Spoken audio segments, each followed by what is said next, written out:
remember a few years ago when they first started the doubleheader in basketball between Kansas and Michigan State and Kentucky and Duke. Yeah, yeah. When they first started that, I don't know what they call it, but I went down to Georgia, to Atlanta, and watched the first one, I believe it was, and Kentucky was playing Duke, and Kansas was playing Michigan State, and it was absolutely embarrassing at the amount of people that was there from Kentucky as opposed to the other three schools. It's amazing. It's amazing. It just blew me away. Well, I feel like especially when you get to basketball season, it doesn't matter if they're playing in Hawaii, if they're playing in the Bahamas, it doesn't matter. They go.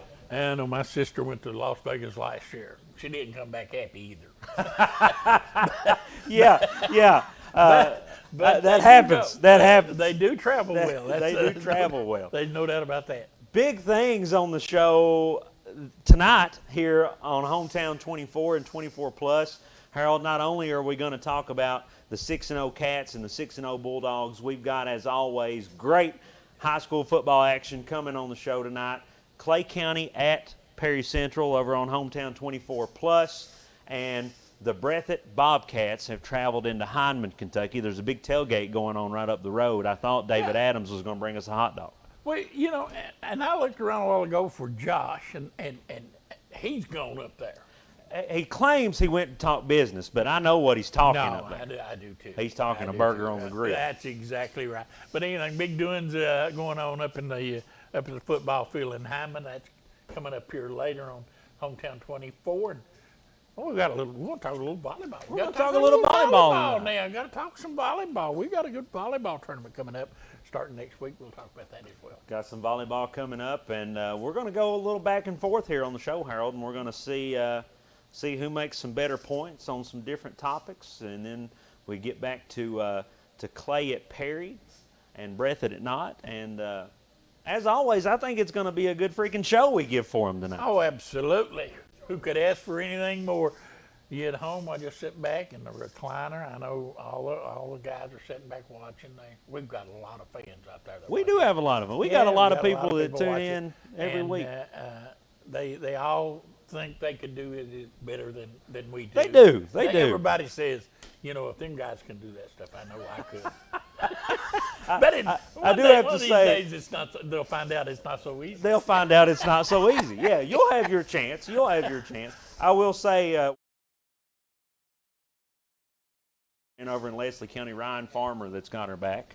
Oh, yeah, and funny you mentioned BB. I ran into his beautiful wife. Yeah. So I ran into her at Food City in Hazard this week. Talked to her a little bit, and always good to see her. And, absolutely. And BB, you done well. You done well. You heard that, Coach. Before the whistle, Harold Mullins replacing Winston Lee here today. Always great to have him. Wes Smith. When we come back, we've got all this football action and some volleyball right here on Hometown 24. Before the whistle. When it comes to your family's health care, making the right connection is easy with just a call, click, or visit to one of Mountain Comprehensive Health Corporation's clinics serving Eastern Kentucky and Southwest Virginia. Our providers cover the full spectrum of medicine for the whole family, as well as specialty and support services such as pulmonary, optometry, dentistry, and podiatry, plus on-site labs, x-rays, nutritionist, and more. Call today for an appointment or telehealth visit. Now accepting Virginia Medicaid. Mountain Comprehensive Health Corporation. Here at Hometown 24 and TVS Cable, we care about the community. And while you might not see the same familiar faces you're used to seeing, know we're still here.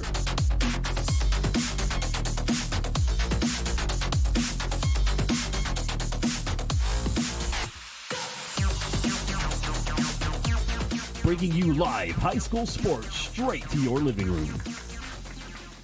TVS Cable has everything you need to stay entertained. Video services with all your favorite channels and local sports on Hometown 24. Ask about digital voice service for home and business.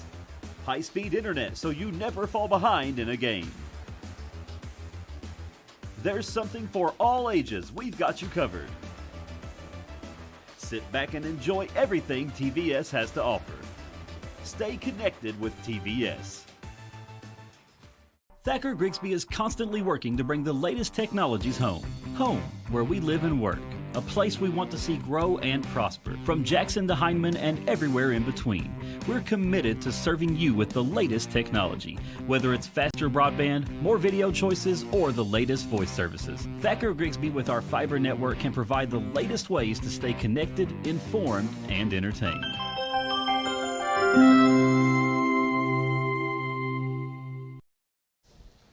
You know, Harold, we were talking about fans of the show and supporters, and may not be a bigger supporter than Dr. Van Breeding at MCHC. And watching the commercial there from our sponsors, I think Dr. Breeding threw out there that he's a big fan of those doctors he sees in that commercial at MCHC too.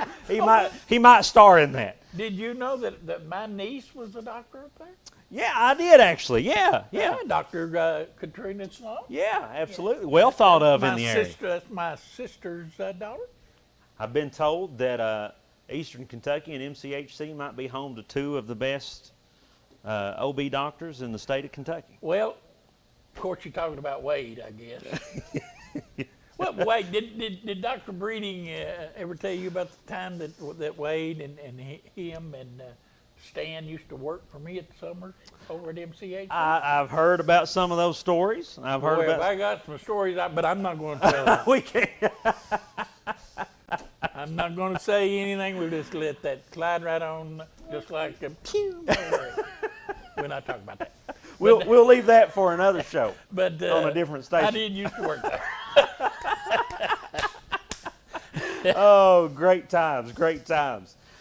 Speaking of supporters here at Hometown 24, as well as most of the people in the area, Harold, we're huge supporters of the Kentucky Wildcats. Oh, absolutely. Have to be, you know. I mean, very seldom do, like I said, 50 years actually 70 years since Kentucky has played in a football game of this magnitude. Unbelievable. Unbelievable. I mean, just think about that. 70 years since they played in a football game of this magnitude. Unbelievable. And you mentioned all the media attention and coverage that's going to be on this game this weekend. I actually got to sit down earlier, Harold, with a good friend of mine. You know, there's some dandy people that's come out of Clay County, Kentucky. Yes, they have. I agree with that 100%. Yeah, some dandy people. And I got to sit down with a fellow guy that I had the chance to grow up with and think a lot of him earlier today, former Kentucky Wildcat and Clay County Tiger, Jacob Hyde. Played back 2012 through 2017 for the Wildcats. Well. Yeah, absolutely. I remember him well. We're going to give you a quick look at that.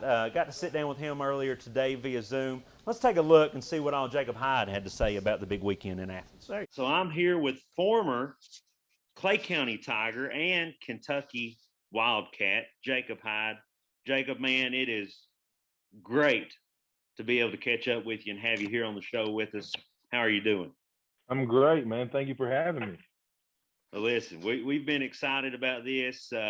You know, this week on the show, we are covering the Tigers as they come over to Perry Central, and we're going to be covering the Kentucky-Georgia game as well. So what better way to have a pregame show than to have a member of both the Clay County Tigers and Kentucky Wildcats on here with us? For sure. So, man, let's start off a little bit just talking about Mark Stoops and the Wildcats this year. Two things you know a lot about. A lot of hype around this Kentucky football team this season.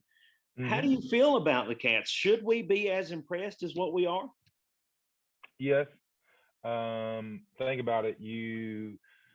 What is it? 3 SEC teams, 4 SEC teams now we've beaten? Is it 3 or 4? You're at 4. 4. So 4 SEC teams we've beaten. Coming from when I first got to Kentucky, I mean, started off, and if you look, it's a whole process. So we started off 2-10, 5-7, 5-7, 7-5, 7-5, and then the next year they went 10-2. So it's just, as you can see, it's a process. But another thing, yes, you should be impressed due to the fact that, you know, this is the first. When's the last time Kentucky's been 6-0 and beaten 4 SEC teams to get to 6-0? So, and some really good teams. I mean, you got a really good Florida team. LSU, they've got athletes across the board. I was talking with a good friend of mine who is still on staff, and LSU had 41 or 42 4 stars on that team. Yeah. And so you just dog walk a team like that, you're truly doing something. So this team is truly special. We're a little dinged up on defense, as we can tell, but I think this is a very special team. I think this is something that Kentucky hasn't seen in a long, long time. When you talked about there, Jacob, when you first got to Kentucky, the SEC, Mark Stoops was just getting started at Kentucky. SEC gameplay didn't turn out as successful for the Wildcats, but throughout your career as a Wildcat, you kind of ran the table on some teams in the SEC like South Carolina and Vanderbilt. Right. You mentioned some 2 and 10 years, 5 and 7, 5 and 7. And then we look at the SEC, those teams like LSU, Florida, Georgia, didn't see the success we're seeing this year. Tell us a little bit about SEC football, the atmosphere. A lot of people have complained that, the strength of schedule is why we're not in the top 10 right now. Is SEC football a big deal? It's a huge deal. I mean, you take, for instance, last year, where everybody just played straight conference play. Look at the difference of people's records. Look at how many injuries there were. Look at the wins and losses. So you're telling me, I'll tell you what, it's like this. You look and you go to the NFL draft and you tell me how many of those kids are SEC kids. You tell me how many of those kids are SEC kids. That'll tell you something. Yeah. For two, it's not like the Big Ten or the Pac-12. They're big across the board. They're big and they're fast. This is the issue. Some conferences, they may just be big and strong and play smash mouth football. In the SEC, you got to be able to run. You got to be able to hit. You got to be able to do everything. You just can't be dominant in one area. And if you are dominant in that one area, it's all she wrote for you. Yeah. So the SEC is truly a special conference. That's what everybody wants in. And that's why a lot of people, when they struggle playing SEC teams, it's tough. It is. I always say this jokingly when people ask me, but they're like, "What is so special?" I said, in the SEC, you have D linemen running down running backs and quarterbacks like it's their day job, and it is, and with ease. And so, I mean, look at Georgia's defense. For instance, they're big, they're fast across the. Look at Kentucky's. They're fast, they're big across the board. You take Alabama's, for instance. You can take anybody's defense or offense in the SEC, and I mean Tennessee. Look at Tennessee's offensive line. They're historically known and traditionally known for having the biggest offensive line in the country, and especially the SEC year in and year out. So, I mean, the SEC is truly a special conference, and people should be able to tell that from last year's record and last year's play when everybody was playing in conference. Well, apart from the athletes, let's talk a little bit about the atmosphere and the climate inside of these SEC stadiums. The Wildcats against Florida and LSU 2 weeks in a row, sellout crowds, huge atmosphere. You've been down there on the field. How big is that? Oh, it's huge. And you said sellout crowd. I just looked. Well, was it this morning? The Tennessee game is already sold out. What is that? 3 weeks away? Wow. No, hold on. Is it 3 weeks? Because I think there's a bye week in there. Yeah, there is. Yeah. So it's what, 4 weeks away, 3.5 weeks away, and it's already sold out. So the atmospheres are phenomenal. I truly don't think when the sun goes down and those night games are played, I think those atmospheres are way better because the trip I got to make to Florida, we played a day game because I was hurt that night. The year we went to Florida and boom, reverse field and everything went crazy. Yeah. I was hurt. I got rolled up the week or two before, so I didn't get to make that trip. So Florida in the day, it's whatever. But Florida at night is crazy. South Carolina is hands down, and my wife will tell you the same thing. Hands down, my favorite place to play. My wife's favorite place to go watch a game. It's loud, they're in your face, but it's something that everyone should experience. If you want to catch a game in the SEC, go to South Carolina. Georgia's great. Georgia's between the hedges is great, but the atmospheres in these SEC stadiums, they're unmatched. I mean, and I was joking with somebody earlier today. We were talking about SEC football, and it all boils down to you're really not from the South if you get married in the fall. You get married in the fall, you're not from the South. The fall is wedding season. Yes, so I'm just like we've got a wedding this Saturday, and we love the couple, and they get married at 5:30, and I'm like, they would get married at 5:30. They would get married at 5:30 when the Cats are playing at 3:30, a primetime game. Could potentially be 7-0. Yeah. But no, it truly means, like in my house, for instance, take me and my family. My wife played college basketball. A lot of people don't know that. I didn't know that. If you didn't, yeah, she played basketball at Spalding in Louisville. We don't watch basketball in my house. It's football and she'll tell you, she's like, I can, but she's like, I really don't care. But football, when it's football season, we try to catch as many games. Saturdays, when the Cats are done, we'll watch more football. Sundays, we'll watch a little NFL. But it's football all the time, and especially where I coach high school football, it's she sees it all the time. We're around it. So, but yeah, no. Back to the stadiums. No, the stadiums, they're truly something special because it's a lot of people. It's a way of life. What was the documentary? Roll Tide, War Eagle, where they did the documentary on LSU fan or Auburn fans and Alabama fans. Yeah, it's truly a way of life. It truly is. So the Cats are going to see one of those very hostile environments come this Saturday in Athens. Oh yeah. It would. That atmosphere is going to be something special. And I hate that I'm missing it, but it's going to be something very special. Something that I don't think either teams have seen in a while. It will be loud. They will be nasty. There will be a lot of emotions on that field Saturday, and just hopefully, we come out with a W and keep this thing rolling.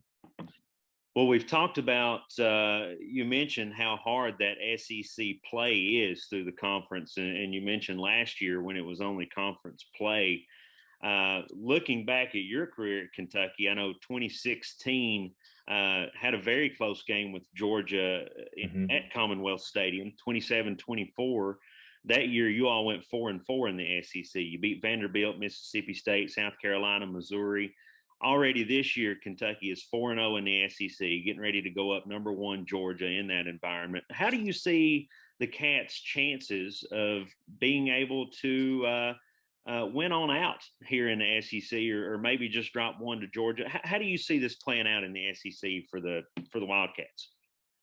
If we can stay healthy and the kids buy in like they should and like they are, they continue to buy in week in and week out, I don't see an issue. But like the biggest thing is it's staying healthy and making sure that backup, that there's no drop off. So and as a coach, is your backup truly can't have any drop off, because when you do, it screws up everything, and you've got to change everything around for 1 or 2 athletes.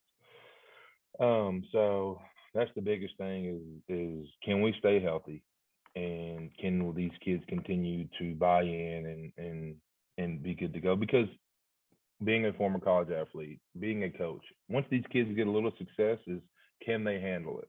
Yeah. Can the kids handle the success? If they can handle it, great. If not, then you'll just start seeing that ship. It'll be a downhill spiral. So yeah, can they handle the success, and will they buy into the game plan week in and week out, and will they stay healthy? So yeah. Well, talking a little bit about handling that success you're talking about, and you referred to earlier, if you're only strong in one area, uh, that's all she wrote. You've got to be, these SEC players are tremendous athletes. We mentioned you playing in Clay County, and we saw over the course of your career, and we see it all the time with high school athletes going into college, especially in the SEC. Their positions are going to change. They're going to play stuff they're not used to playing in high school.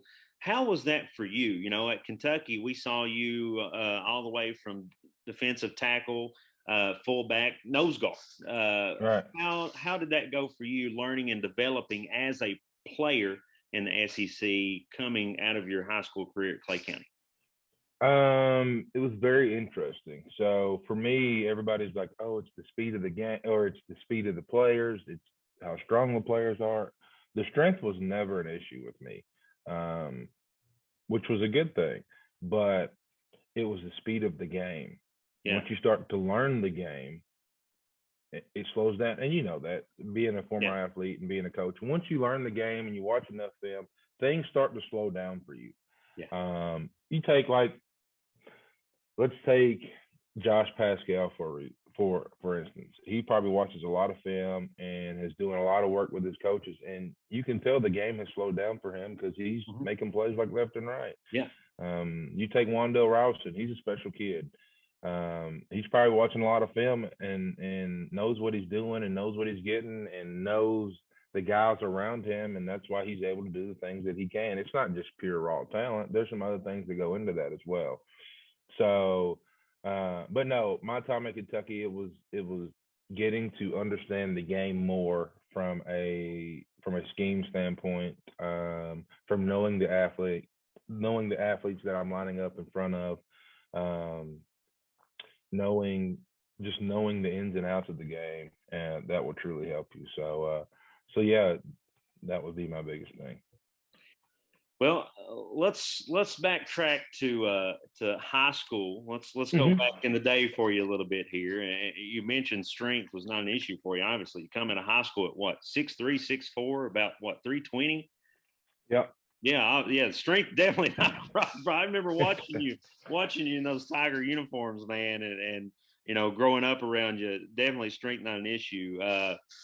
How do you feel about? Have you had a chance to see this new field they've got at Tiger Stadium in Clay County? I have not. I've seen pictures. I have not been able to make it home quite yet because I coach high school football here at Bryan Station High School here in Lexington. So I have not, because my Friday nights, they are occupied, and then the week that we had a bye week, we went out of town. So I have not been able to make it down to the new stadium, but I'm excited. I'm hopefully, fingers crossed, I can sneak out at some point and be able to see the new field. So, but no, I'm excited for the direction of the program that Clay County is going in. I'm glad that these kids are getting some new things. It gives you something to work for. For instance, so when I was at Kentucky, there was a lot of things that changed. I went from the old logo to the new logo. Yeah. I went from, a lot of people don't realize, I went from grass to turf. Wow. I went from the old facility to the new facility. I went through that whole phase of players we couldn't get fed eggs in the morning, that whole debate. Yeah. I went through the whole cost of attendance thing. So there was a lot of things that changed when I was in college for all athletes across the board. But Did that affect the culture a lot? Has that changed? Oh yeah. So when we went from the old facility to the new facility, that's the first year we went to a bowl. We went to the Taxwell Bowl in Jacksonville, Florida, and that experience it's great. It's a great experience. It's a great time getting to see the city. But saying that, is that year we had got a brand new facility, brand new state-of-the-art facility. And I think that helped us out a lot. It's on top of the work that we put in. It's like, oh, okay, you guys been working, I'm going to reward you, you know. Yeah. And so, and that's the thing, especially with Clay County, you know, they've had that field for X amount of years. And don't get me wrong, I love a good grass field if it's taken care of. the only crappy part about it is when that first frost hits, it's all she wrote. So, yeah, I'm glad to see those guys getting the things that they need, especially in the mountains. Those kids aren't appreciated enough. Yeah. Because coming from here in Lexington, everybody has turf, and Right. Yeah. there's only one school in the whole city that doesn't have turf, and their private school. It's LCA, and everybody else has turf, and so I think it's just well deserved. I say it is well deserved. Tell us a little bit about yourself. You mentioned coaching at Bryan Station now. Tell us a little bit about how that's going. How has your career as a mountain player and a former Wildcat, how is that relating to your career as a coach? Me as a coach, this is my second year at Bryan Station. I coach defensive line there. We are 6-1 right now. We are going into our second district game tonight against Oldham County. Is that at home or away? It is at home. We play at 7:30 tonight. Should be a really good game. But about us as a team, as an identity, we play, with our guys, they're worried about their assignment, and that's it. They don't need to worry about what the guys beside them doing, the guys behind them. It's the trust, and they trust each and every one of them, and that's why because we play 6A ball here, so it's not an easy league here. No, and, absolutely not. But we got plenty of athletes. Our kids come to work every day. But as a coach and as a young coach, I can relate to these kids a lot. And there's one thing that I have learned since I've been a coach, and I've truly learned it from Coach Farmer when I was at Kentucky. I noticed his guys. RIP to him, but your kids buy into your identity. What you instill in them and how you act, that's how your kids will act. And my kids, they're off the chain, but they're mine, and they listen when they need to. They probably talk the most smack on the field, but they roll their sleeves up every day and they go to work. And they are, this group I have this year, they are truly a special group of kids.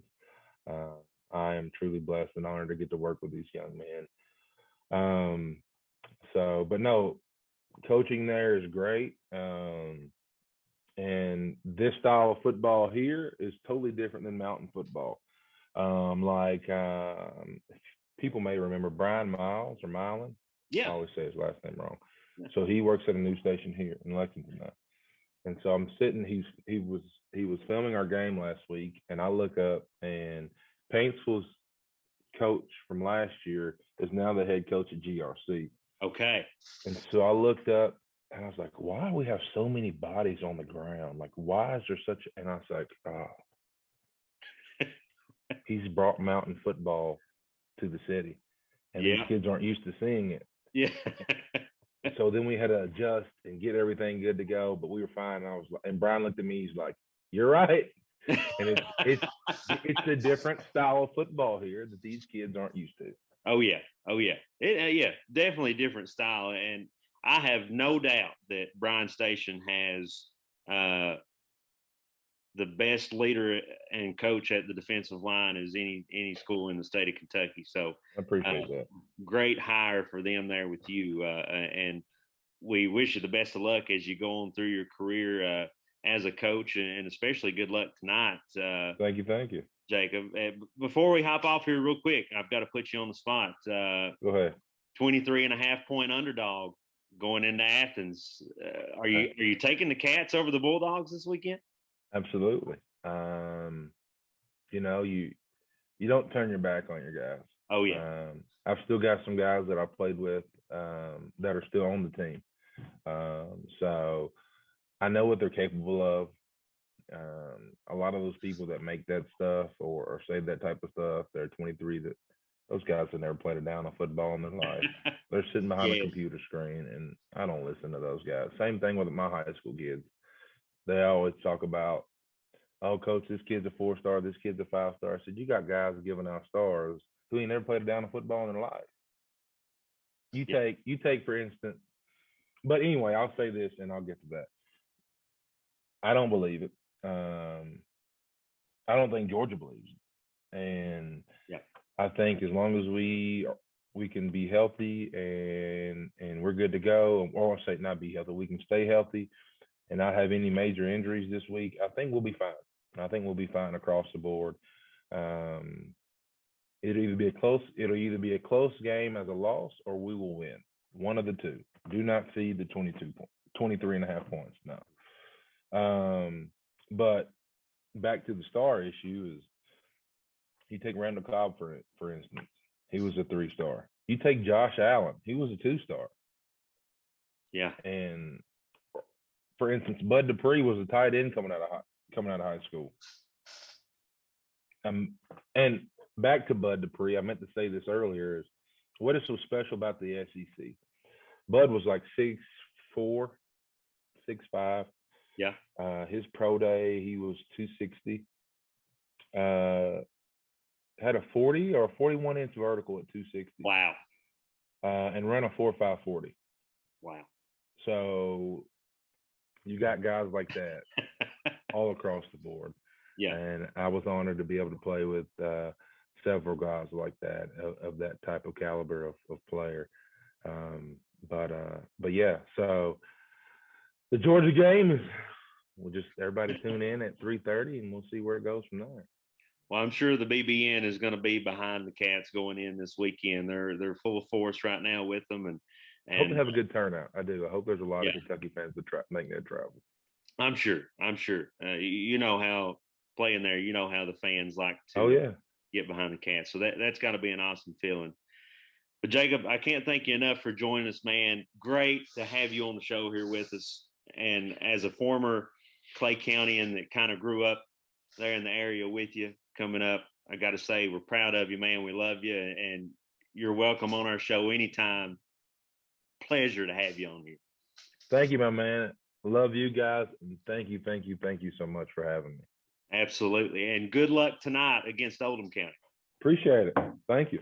All right, Jacob. Great hearing from you, man, and best of luck throughout. Thank you. Have a good one, man. All right. All right. See you, Wes. See you, man. Thacker Grigsby is constantly working to bring the latest technologies home. Home, where we live and work. A place we want to see grow and prosper. From Jackson to Hindman and everywhere in between.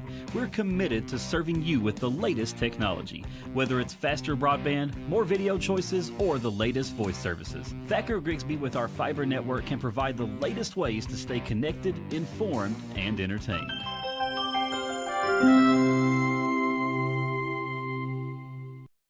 When it comes to your family's health care, making the right connection is easy with just a call, click, or visit to one of Mountain Comprehensive Health Corporation's clinics serving Eastern Kentucky and Southwest Virginia. Our providers cover the full spectrum of medicine for the whole family, as well as specialty and support services such as pulmonary, optometry, dentistry, and podiatry, plus on-site labs, x-rays, nutritionist, and more. Call today for an appointment or telehealth visit. Now accepting Virginia Medicaid. Mountain Comprehensive Health Corporation. Here at Hometown 24 and TVS Cable, we care about the community. And while you might not see the same familiar faces you're used to seeing, know we're still here.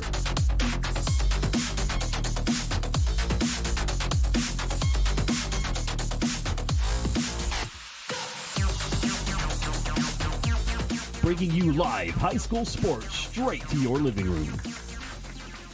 TVS Cable has everything you need to stay entertained. Video services with all your favorite channels and local sports on Hometown 24. Ask about digital voice service for home and business. High-speed internet so you never fall behind in a game. There's something for all ages. We've got you covered. Sit back and enjoy everything TVS has to offer. Stay connected with TVS. Man, Harold, I love hearing from that guy.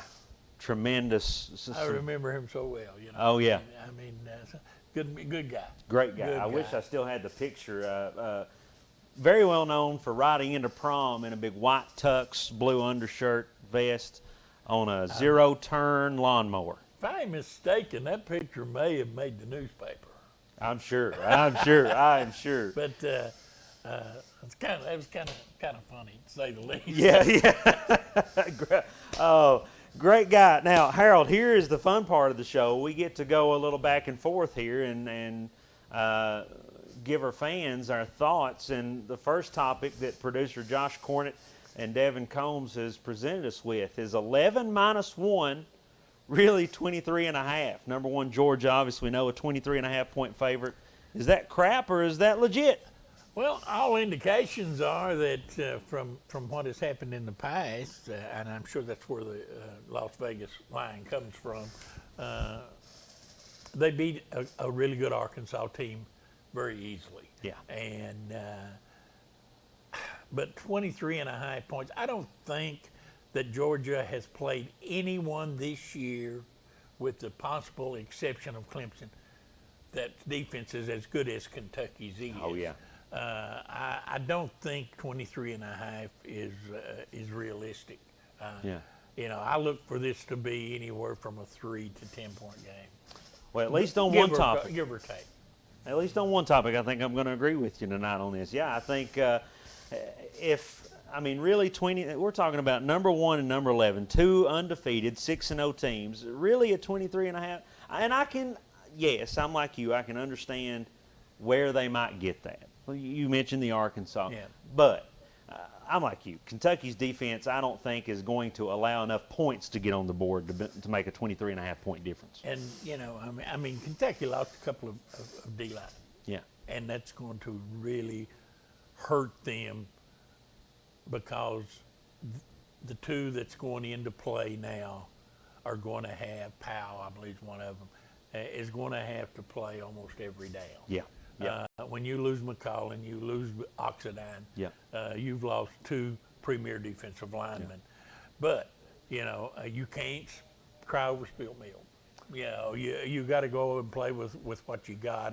And although I'd love to have seen McCollum and Oxidine there tomorrow, they're not going to be there, so we'll play with what we got. We'll play with what we got. That's all we can do. Time will tell. And yeah, I think you're right. I think it depends on those guys are getting thrown into a very hostile environment to play a full game every down, like you said, something they've not got experience with. So that's going to be really, really interesting. What do you got next for us, Josh and Devin? Still just the other Stoops brother. Boy, I got a lot to say about that. Let's hear. You start us off. What do you think? Is Mark Stoops as good as the other Stoops brothers now? Absolutely. I don't think either of his brothers, and of course, you know, his brothers are good football coaches. Without saying, you know, yeah. You coach at Oklahoma and Arizona and some of those places. You're a good football coach, but I don't think either one of his brothers could have went into the situation that he went into at the University of Kentucky and did the job that he has done and taken a program. Hey, let's face it, what did he lose, 10 games his first year? Absolutely. Something like that.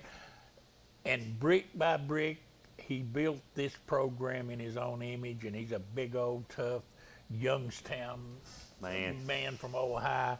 He knows how to build it. He knows how to be tough. Georgia's coach said Kentucky was the most physical offensive line he's seen that they will have played up to this point. I agree with that. So in answer to your question, the Stoops brothers may be looking up at the boy at Kentucky.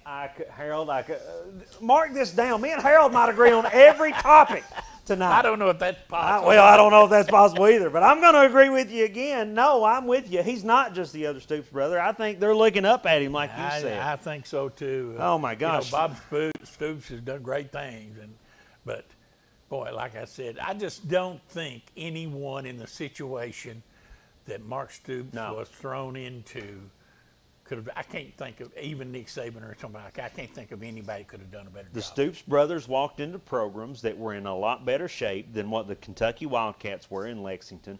In 2012, Stoops got the job. They went 0-6 in the SEC. Every year since then, they have continuously progressed. They go winning in the SEC now, and they're 4-0 in the SEC. 4-0. Number That sounds 11. good. Woo, that sounds amazing. Yeah, I think so. I think I'm with you 100%, Harold. Mark Stoops is not just the other Stoops brother now. No, I think that I think he's earned his kudos. Absolutely, absolutely. What's next? How far is the fall? Ooh, well, we already touched on this once, Harold. Are Kentucky's backups as good as the first string? And I think I'm going to almost say maybe not as good as the first string, but I've not seen a big drop-off so far. I don't think the fall's very far. Well, I agree. I think so too, but boy, you just cannot replace the defensive line that Kentucky has lost. Those guys coming in behind, good athletes. There's no doubt. Justin Powell's a great athlete coming out of Michigan, was a 4-star coming out of high school. But you heard Jacob say it, talking about the speed of the game, and it took Powell a long time to get the speed of the game. Absolutely. Get adjusted to the speed of the game. He's been down there a couple of years, and it's time he steps up.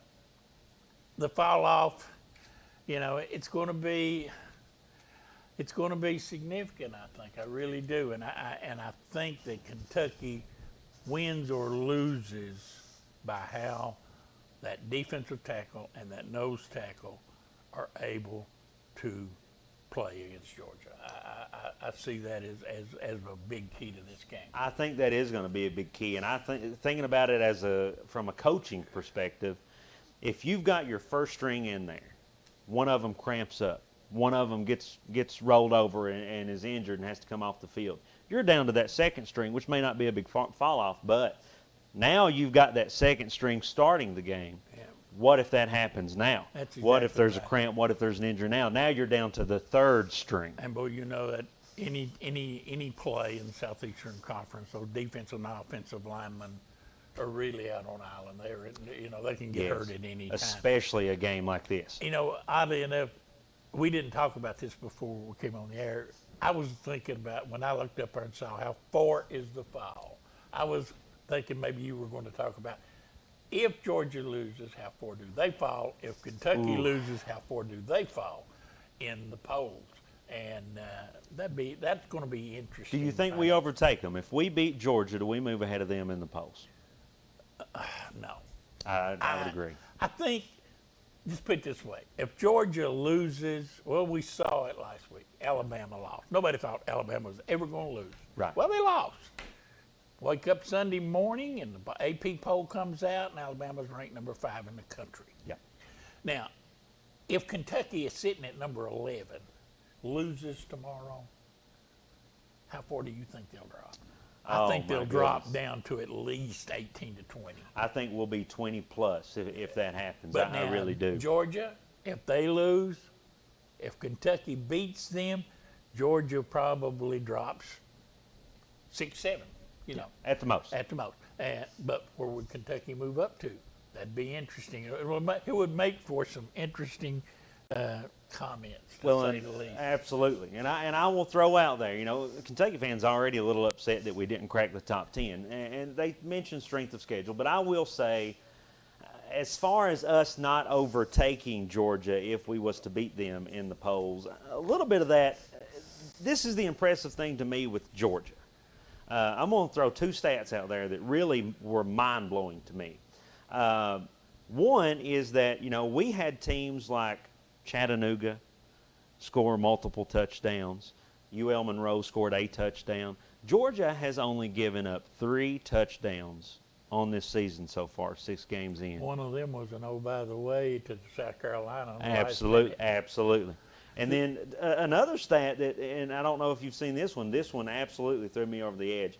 Kentucky has had like 27 quarterback rushes, quarterback hurries. And I thought that was pretty impressive. 6 games in, you rush the quarterback. The other side. Georgia's had like 103. It's just, oh my goodness. But now, Kentucky is notorious and has been for years, not only in football but in basketball and everything. They are notorious to playing down to the level of their They competition. do, absolutely. And people like Alabama, and Georgia, they don't play down Florida.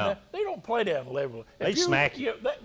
They beat you up pretty good. They smack you. You know, and they welcome you into their home, and they will treat you nice, kick your tail, and send you on home.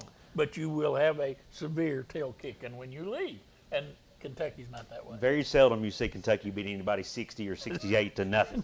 Very Very seldom. And I think that will also come into play a lot when it comes into the rankings. I think so too. I have to agree with you. And now we've got this set up. I'm interested to see this. This is going to be really interesting. We've got a series of picks here. You know, you see on the screen, top picks for Harold and Wes. Devin is going to throw us some categories up there, and we're going to pick, Harold, if we think Georgia or Kentucky wins that category. And what's the first one we have here? Do you have that up, Devin? Rushing offense. Who wins that, Kentucky or Georgia? Well, that's going to be close. It really is. I think if Kentucky's going to win the game, they better win. Yeah. They better. But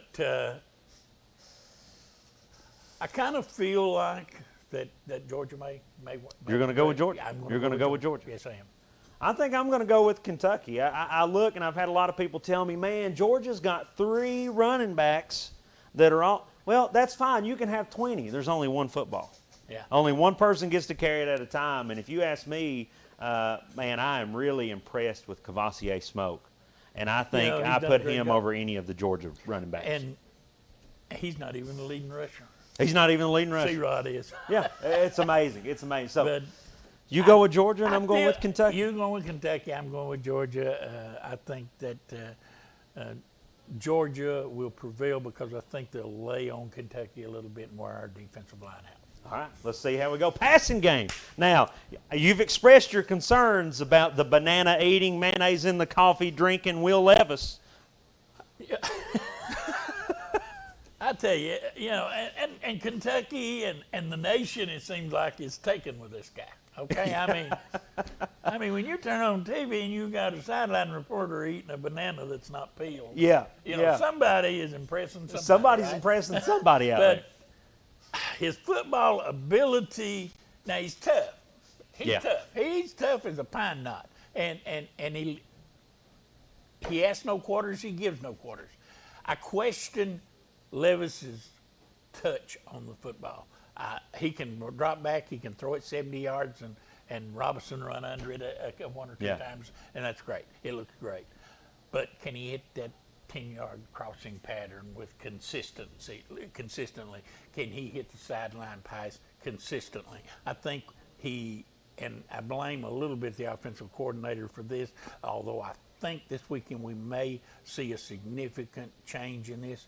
I think they'll use their tight end a whole lot this weekend. I could see that. So you're going to go with Stetson Bennett and Georgia on the passing I game. think, and Bennett is not. I mean, it was a walk-on for Christ's sake at Georgia. Yeah. Okay, but a pretty good football player. Pretty good football player. And like I said, I think he's got better talent, more Yeah. talent on the outside than Kentucky does. I'm going to go with We- Stetson we're gonna Bennett miss- too. We're going to miss Ali. I agree. I'm going to go with Stetson Bennett too, and I think exactly what you said. Will Levis, yeah, he's great. He's tough as a pine knot. He can run the ball, but he's not ran against the Georgia Bulldogs No, yet. he's not. It's I don't gonna be see that exciting. happening. And I'm like you. Josh Cornick can throw the ball 70 yards down the field, but it's going to end in an interception. Yeah. And that's what we see a lot of And times he can with do that Levis. if nobody's knocking him down. Exactly. So next we have, this is going to be an interesting one.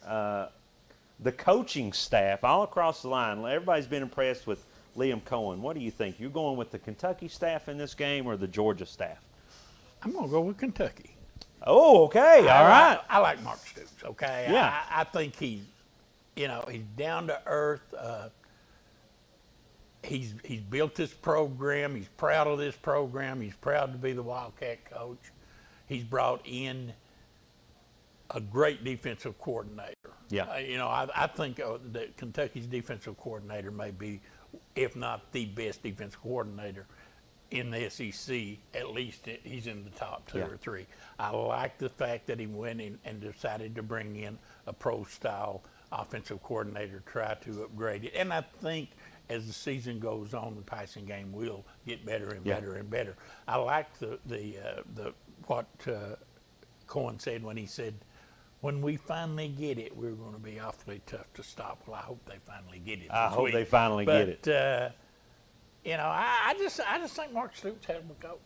I think I'm going to go with you too, and one of the reasons I'm going to say that, you've got Liam Cohen on the offensive end. You've brought Eddie Graham back into the picture to an extent with the offensive approach Don't as say well. that loud. Not many people know that. I saw him on the sideline. Yeah, the we other night. keep him out of the picture.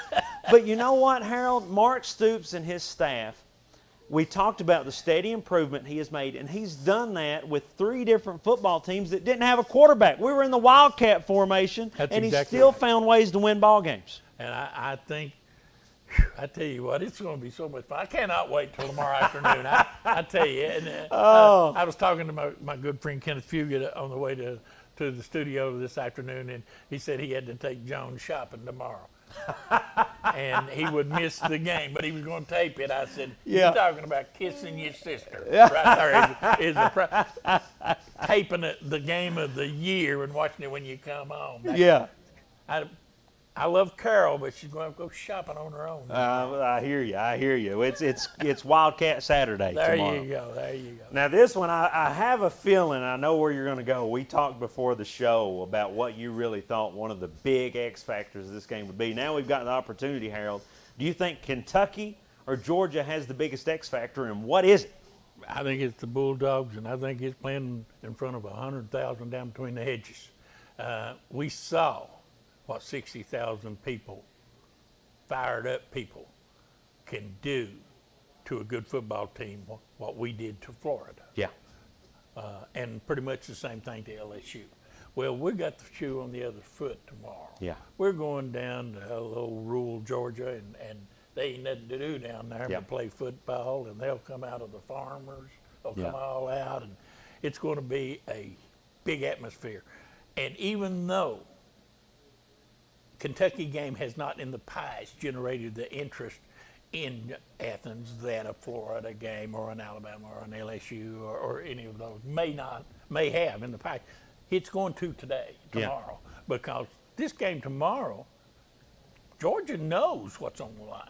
Yeah. They can't lose tomorrow. Yeah. You know, they lose tomorrow, and Kentucky runs the table. They don't even get in the championship game. Yeah. So they know very well what's on the line. And I think the X factor is the crowd. Well, I'm going to throw one in there for you, Harold. On paper, I've got my X factor written too as the Georgia atmosphere, but we've agreed on too damn much today. I can't agree with you again. I've got to choose something else. I'm going to go with Kentucky having the X factor, and I'm going to go with the one. Man, I love this name. Mom, you messed up by not giving me a name like this. Cavassier Smoke, I think, is going to be the X factor for the Wildcats. You talked about Rodriguez and all of his ability. Well, you hand the ball off to another guy in the backfield named Cavassier Smoke, and I don't know that there's a defense in the country that has the ability to stop him on every single possession. Those two guys, they complement each other so well. And you Yes. got Rodriguez, 6 foot, 225 pounds, a battering ram, Yeah. and quick. And then he softens you up, and then they'll turn and send Smoke in. They'll pitch it to him, and he's gone. He's a blur. Like a blur through there. They complement each other well. I think even in the past they've opened up with Smoke and brought Rod in, but I think they'll go with C-Rod right off the bat. But Smoke's going to be a significant factor in that game. I have to agree. And I think me and you would both agree that other Stoops brother probably has a lot to do with them two complementing each other. He does a great job at putting his personnel together on the field. Boy, he sure does, and keeping them happy. I just have a world of respect for Stoops and what the job he has done. I guess I'm older than you guys are, so I can remember just when it wasn't no fun being a Wildcat fan. Yeah. I mean, nay in and nay out, week in and week out, getting literally beaten into the ground. Well, and along comes Mark Stoops, and all of a sudden, you got something to be proud of. And this state is proud of Mark Stoops. And if the athletic director lets him get away, shame on to you. You better give him what he wants. I agree completely. When we come back, we've got high school volleyball and high school football kickoff in Hindman and over in Hazard, Kentucky, a little under half an hour away. Half an hour We're going to talk away. to you about all of that here in just a moment when we get back. Don't go watch Big Blue Madness. Save that for the season. It ain't Use nothing. Turn In right here to 24 and 24 Plus with me and Harold when we come back from a view of our sponsors. When it comes to your family's health care, making the right connection is easy with just a call, click, or visit to one of Mountain Comprehensive Health Corporation's clinics serving Eastern Kentucky and Southwest Virginia. Our providers cover the full spectrum of medicine for the whole family, as well as specialty and support services such as pulmonary, optometry, dentistry, and podiatry, plus on-site labs, x-rays, nutritionist, and more. Call today for an appointment or telehealth visit. Now accepting Virginia Medicaid. Mountain Comprehensive Health Corporation. Here at Hometown 24 and TVS Cable, we care about the community. And while you might not see the same familiar faces you're used to seeing, know we're still here.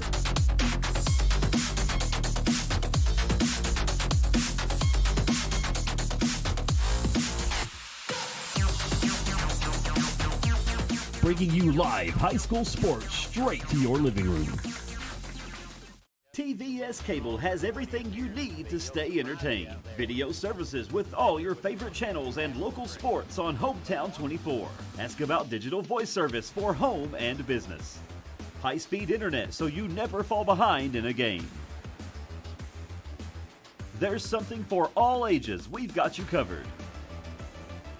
Sit back and enjoy everything TVS has to offer. Stay connected with TVS. Thacker Grigsby is constantly working to bring the latest technologies home. Home, where we live and work. A place we want to see grow and prosper. From Jackson to Hindman and everywhere in between. We're committed to serving you with the latest technology. Whether it's faster broadband, more video choices, or the latest voice services. Thacker Grigsby with our fiber network can provide the latest ways to stay connected, informed, and entertained.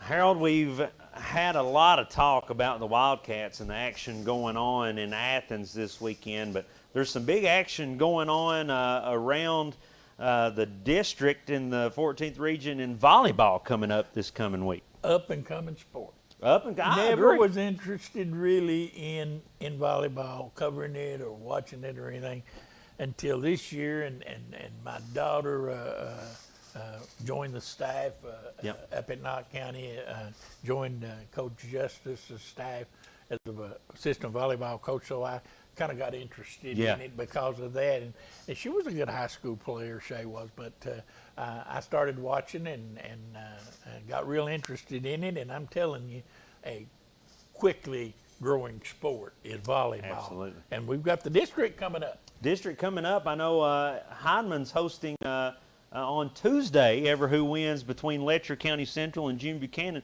I'm going to say Letcher might take that one, but Jim Buchanan might give them a decent little game there, and then the winner of that one is going to take on Knott County Central. Yeah, Knott County is number one seed in the district, and they will await the winner of Letcher Central and Jim Buchanan, and of course play for the championship with both of those moving on into the region.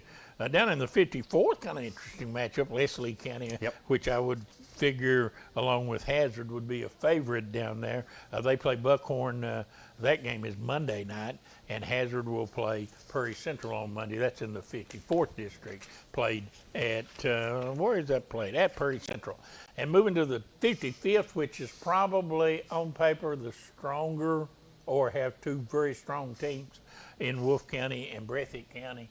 Breathitt County, the number one seed in that district. They beat Wolfe 3-0 here last week. So they earned that number one seat. They'll await the winner of Wolfe in Jackson City, and that game will be played on the 20th. That's next week. And then in the 56th, Powell will play Owsley, Estill will play Lee, and then at the conclusion next week of the district tournament, which will all be over with around Wednesday, we'll have the regional coming up, and hopefully I believe we may have that Knott County Central championship game on Hometown 24. I don't know about you, but I'm foreseeing almost a championship matchup between the Knott County Central Patriots and the Breathitt County Bobcats. I'm telling you that could very well happen, and to get there, Knott County will have to really play some great volleyball. Absolutely. Because they're going to have to beat Wolfe County somewhere along the line. Wolfe and Breathitt was going to be in opposite brackets in the region, so that means Knott's going to have to beat them both. No off days in tournament time. And that is that's a big chore to beat them back to back. Although Knott has beaten Breathitt this year, they were without Schultz, who is, in my opinion, one of the better volleyball players in the region. And Wolfe did, in fact, beat Knott. So it should be interesting. But I tell you what, if you want to enjoy yourself, go out to a volleyball game. Great fun to watch. Great Ed game. Justice and her staff have done an outstanding job at Knott County to go. They remind me a lot of Kentucky. Stoops went from the ground all the way to up. the penthouse, and Coach Justice has taken Knott County's volleyball. Although I have to say, I consider Bill Grigsby the father of volleyball in Knott County because of his work at the grade school level and getting the game started and up at the sports specs and stuff like that. But her staff, Coach Justice, has done a tremendous job, and She they might won kill the me, district last year. Yeah, first time against the Letcher County. Yeah, got to be favored to do it again. She might kill me for saying it, but sometimes if you go to the game, Beth Justice is just as entertaining to watch on the sideline as the game itself. I wouldn't say that at all. Because Raymond will appreciate me saying that. Oh, but football. Beth, you keep doing it. You're doing good. It's working, whatever you're doing. You got it's that working. right. Over to some football action, some games that we don't have on our coverage area tonight going on. Harlan County at Johnson Central, and I'm going to be honest with you, Harold, I don't see the series changing. Did you know that in the history of the two schools, Harlan County has not only never beaten Johnson Central, they've never came close. A lot of people can say that. A lot of people can say that going against Harlan the Eagles. County probably not at the level this year that they have been in the last couple of years. No. So I don't see that to be a very big challenge. Although I tell you, I was really impressed with how Prairie played Johnson Central last week for the first time. And then they let a turnover on the kickoff to begin the second half just take them completely out of any game, and they kind of laid down a little bit. And I'm sure Coach Mark Dixon had a whole lot to say to his team about that after the game. But I tell you, we got a game coming up next week, Letcher and Johnson. That's going to be a game. It may be a good game. Maybe a good game. Leslie County traveling to Morgan County tonight, and Leslie County has won the last three matchups against Morgan County, and I don't see that changing. I think Leslie County gets their second win in 2 weeks in a row. Third win, 2 in a row. This will be the fourth time in a row they've beaten. Fourth time in a row. I don't see that being. I think Leslie will do that, and Knott's got to find a win somewhere. Knott's got to find a win somewhere, and they have the opportunity against Breathitt County tonight, but the Bobcats might have something to say with that. Knott County has never won against the Bobcats. Never. There was some close matchups back in 2016 and 2017, but that was back then. We're talking about right now, and I see Breathitt County finally getting some stuff figured out, I think, and this is going to be a hard week for Knott County to get that win. Yeah, it is, and like you said, they've never beaten Breathitt County, and I can remember way back in years ago when Knott would go to Breathitt and play down on the riverbank. When Ronnie Holcomb was the coach, he always took a change of clothes with him on that game because usually he went on to the hospital in Lexington. Yeah. But that being said, Breathitt's not what Breathitt has been in the past, but they probably be good enough tonight. It's going to take a lot from the trio of Kaiser Sloan, Landon Smith, and Ethan Combs to be able to overcome the Bobcats tonight in Heinemann, I think. A game that I do think might be a little closer, series tied over the last 10 years with Clay County and Perry at 4-4. I think it's going to be a pretty even matchup tonight in Hazard, Kentucky, between those two teams. I think that'll be a really good football game. By the way, you can catch that game live on 25. You can catch that game live on 25. Live on 25. Bo and Josh Jonathan's going to be in there bringing that game to you. David and I have Knott and Breathitt on Hometown 24. But talking about that game, I'm real interested to see who shows up from Prairie Central. Yeah. Does the team show up that played the first half against Johnson Central? If so. Or does the team show up that played the second half? Yeah. Two very, very distinct different halves of football. Prairie probably at home. Mark Dixon not happy from last week. Probably got on him a little bit. It's homecoming down there tonight. Yeah. So I think Prairie will probably handle it. Very good opportunity. We were going to speak to Coach Mike Sizemore before the game. Given our time constraints, we ended up going with Jacob Hyde, and I don't think Mike Sizemore's got a problem with us talking to Jacob Hyde.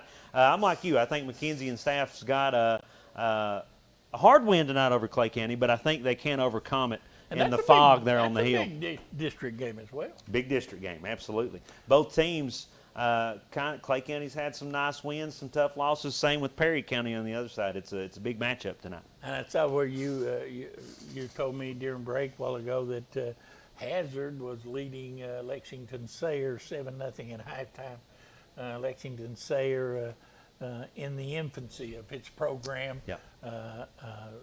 Boy, KHSAA did not do them any favors putting them in a district with Hazard and Pikeville. Absolutely not. That's a long way to travel for football games, and not only a long way to travel. You're in with 1A schools, Hazard and Pikeville. Those aren't typical 1A schools. No. I think Leisure Central found that out. They found that out the hard way. But anyway, it's going to be an interesting night. Very interesting night. I think there's several games to go around here in the mountains for the game of football tonight to watch out for. And two of those, as you mentioned, we're bringing you live on 24 and 25.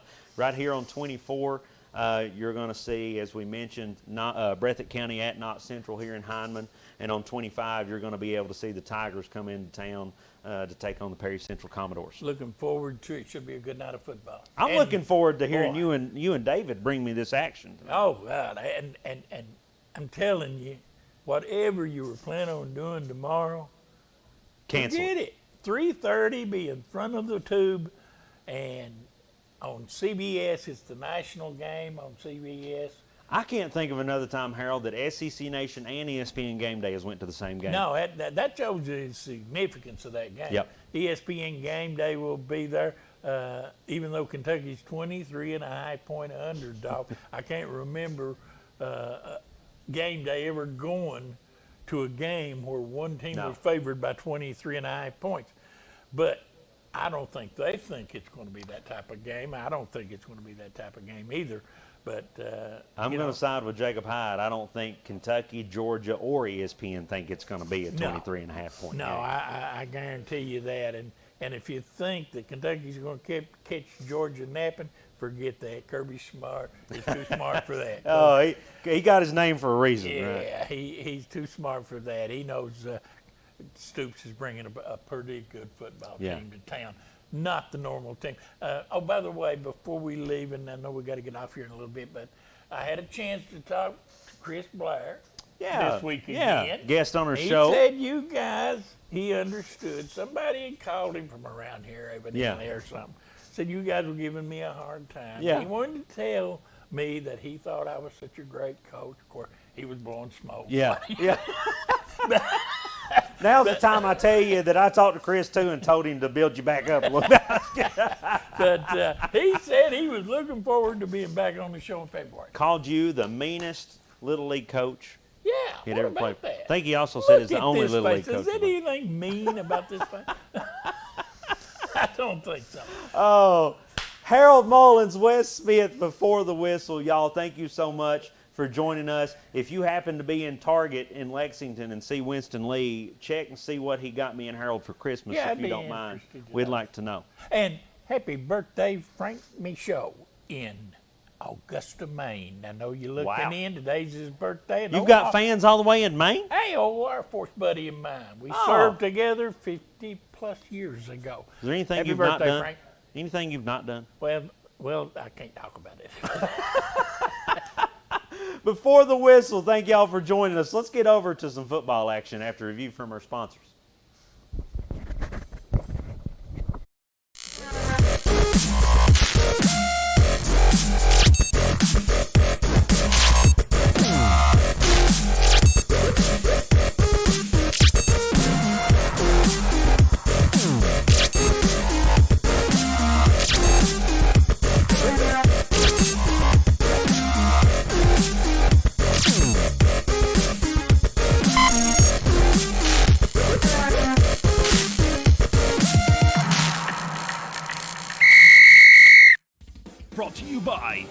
Hyndman, Thacker Grigsby, Paradise Pizza, Game On Hazard, Wicker Law Offices in Hyndman, Hyndman Land Auction Company, and TVS.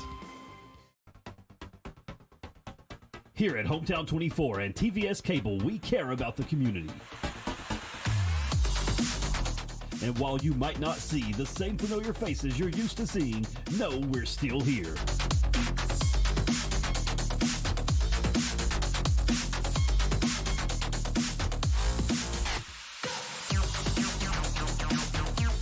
Bringing you live high school sports straight to your living room.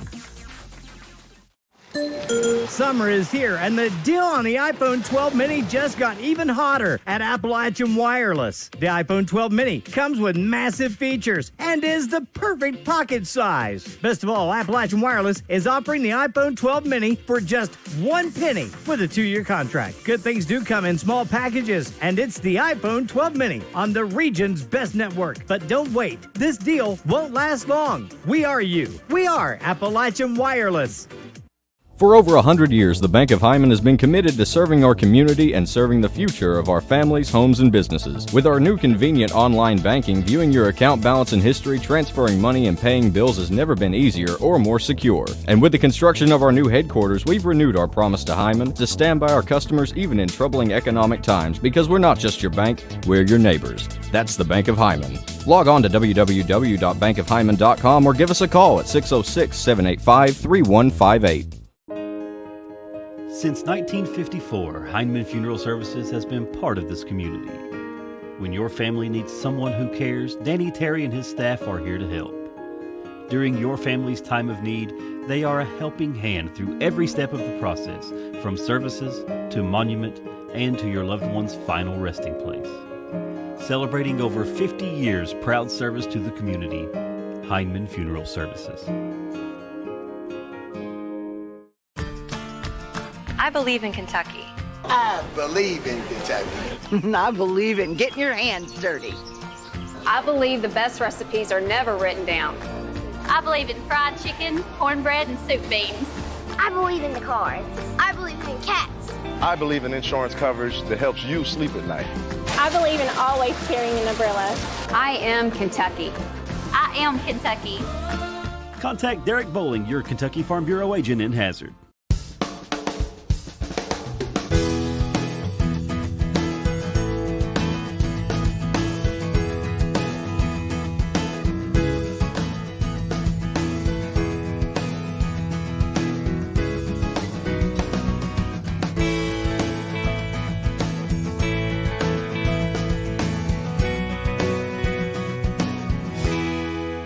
Thacker Grigsby is constantly working to bring the latest technologies home. Home, where we live and work. A place we want to see grow and prosper. From Jackson to Hyndman and everywhere in between. We're committed to serving you with the latest technology. Whether it's faster broadband, more video choices, or the latest voice services. Thacker Grigsby with our fiber network can provide the latest ways to stay connected, informed, and entertained.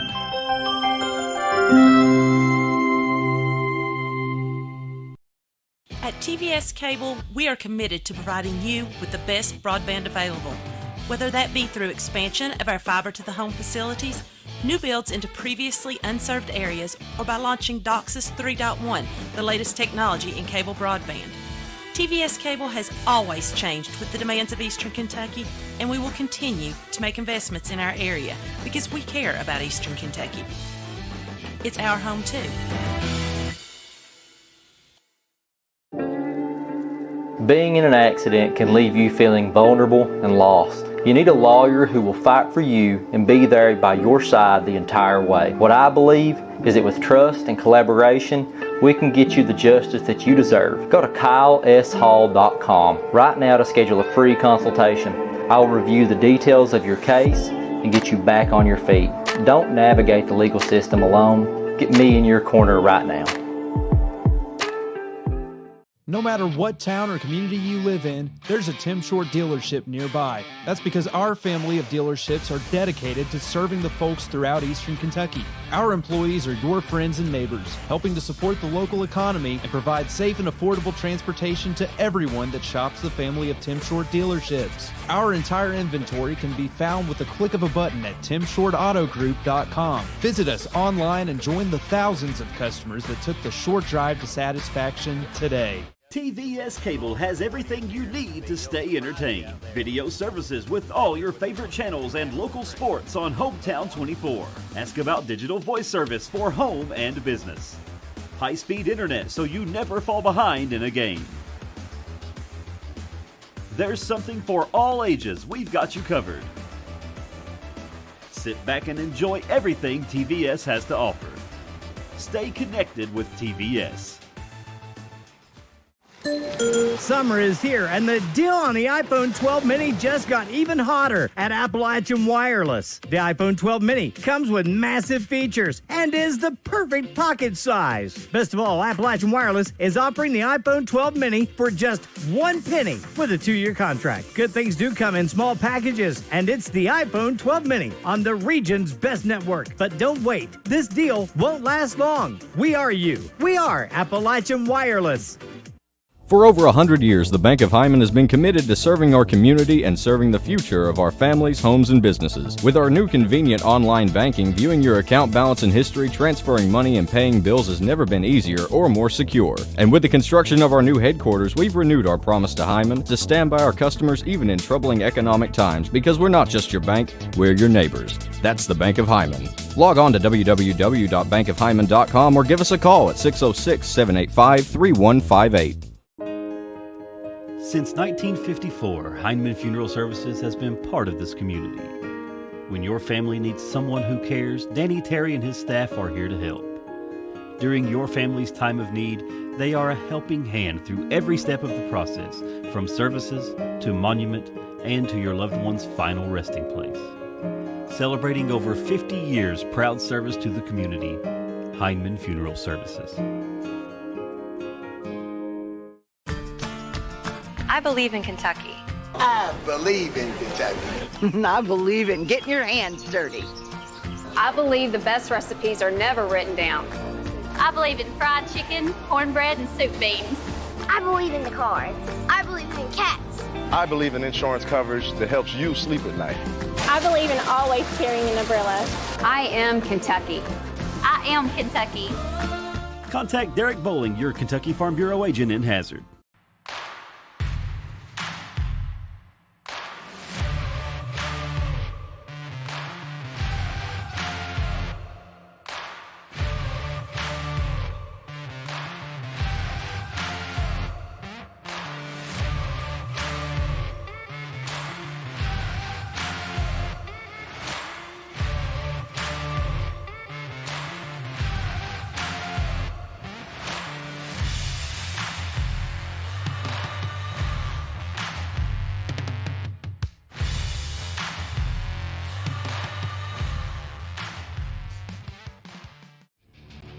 This telecast is copyrighted by Hometown 24 for the private use of our audience. Any rebroadcast or retransmission of this game without the express written consent of Hometown 24 is prohibited.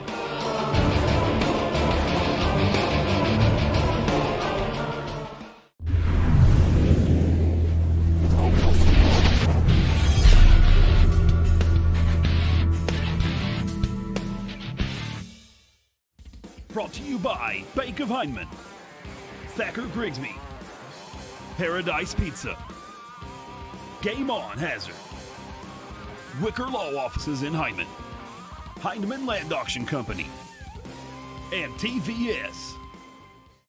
Good evening, everyone, and welcome to Heinemann, Kentucky, and Knott County Central High School for tonight's Bank of Heinemann Game of the Week between the Knott County Central Patriots and the Bobcats of Breathitt County. I'm Harold Mullins along with David Adams, and David, if ever there's a team in need of a win, it's the Knott County Central Patriots. Harold, you are right, and it's good to be with you on this Friday night. And, yeah, both teams, Breathitt with a big win last week over Morgan County, Harold, and Knott Central a loss at Leslie, which they had an opportunity to win that game. So you're exactly right. Breathitt County wanting to add to the win, and Knott County needing to put win number 2 on for the season. Well, it's crunch time for the Patriots. Or they need a win to stay in the hunt for the playoffs or to get in the hunt for the playoffs. They're going to have to come up with a win, and it's not going to be easy tonight. But Breathitt County is not your typical Breathitt County team. They have won, 2 games? I see they're 1-5. They are 1-5. Yeah, Morgan's was their first win last week. And so they are in need of a win too, but their one win is a district win. Yes, it Knott is. County don't have a district win at all. Right, you're correct, Harold. They got their win against Bath County. First game of the season on the road, and it's been a long stretch, which Knott County had an opportunity at Morgan County probably to win that game, Harold, and it just didn't work out. And then last week, Leslie County game, they had a great opportunity in that game. That's a heartbreaking loss right absolutely. there, David. They made a mistake when they roughed the kicker on the field goal opportunity and gave them another chance. And to Leslie County's credit, they took advantage of it, and boy, Knott County certainly an opportunity to win that game, an opportunity to get into the playoffs, but now they're going to have to hope for a win over Breathitt County or Middleborough. Yes, and neither one of those are going to be easy. They have to play good, solid football, and we've got the impact players, Harold, coming up for Breathitt County. Jalen Turner, Austin Spurry, and Dylan Stacy, those 3 young men lead the way for the Bobcats. Turner probably the main guy for the Bobcats, and he is going to be a tough cat to bring down. For Knott County Central, it is Ethan Combs, Kaiser Sloan, and Peyton Sloan. Peyton, the running back, had a pretty good game against Leslie County last week, and Ethan Combs, an absolute stellar catch in the toward the end of that game to give Knott County Central hopes of coming back. Yeah, I like Combs, Harold. He runs very hard. He has, you don't see him turning the football over. He protects it well when he runs. He's got good speed on the outside. And you know, if you're a Patriot fan, you like to see him have the football quite a bit because he does make up the yards when he has the opportunity. Kyle Moore, the head coach at Breathitt County.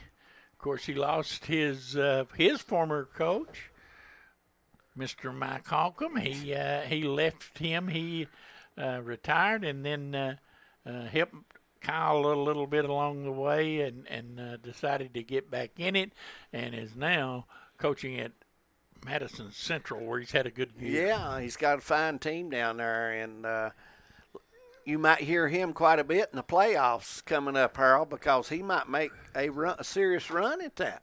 Hope people watch the pregame show before the whistle and get a chance to see the interview with Jacob Hyde of Clay County, former UK player, and he's now coaching at Bryan Station and assistant coach, defensive coordinator down there. So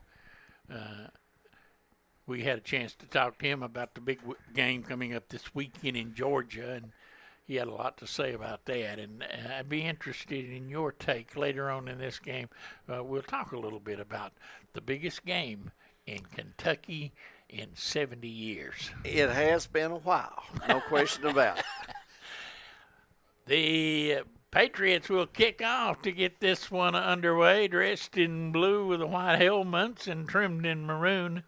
The Patriots, coached by Brock Hall, and Breathitt County, white jerseys and blue pants and white helmets will receive the kick to get this one underway.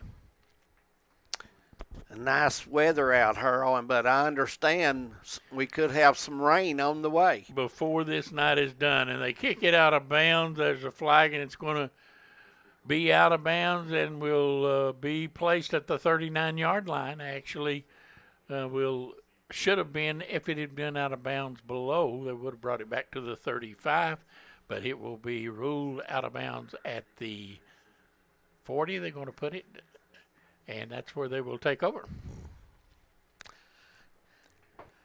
Turner, the quarterback, number 1.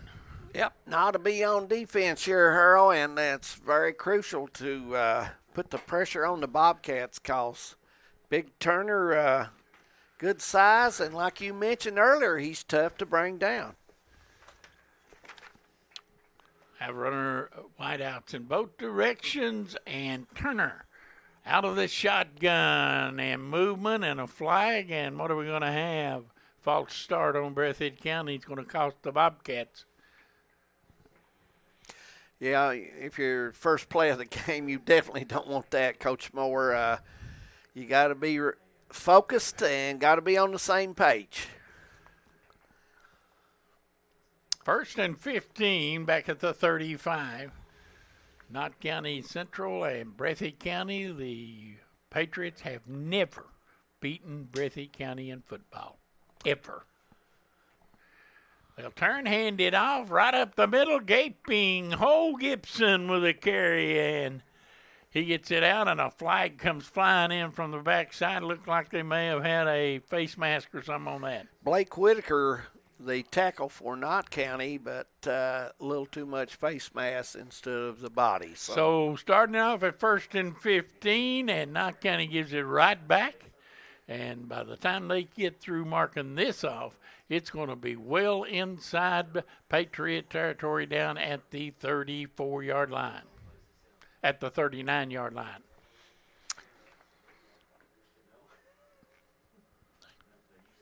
Spread formation. Turner has Gibson back there with him. He's going to fire it, and it's complete down to the 30-yard line, and that was complete to Austin Spurry, number 8. Ambergy, the tackle for Knott Central, number 17. Going to be a couple of yards short of a first down. 2nd down coming up. Breathitt County, in the past history, Harold likes to run the football quite a bit, but Coach Moore, last few seasons, has opened it up more to passing.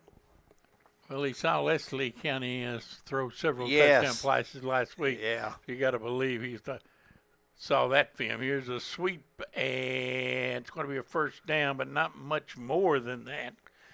As number 22, Isaac Turner, carrying the football for Breathitt County. Ethan Combs, number 10 for the Patriots, in on his first tackle of the night.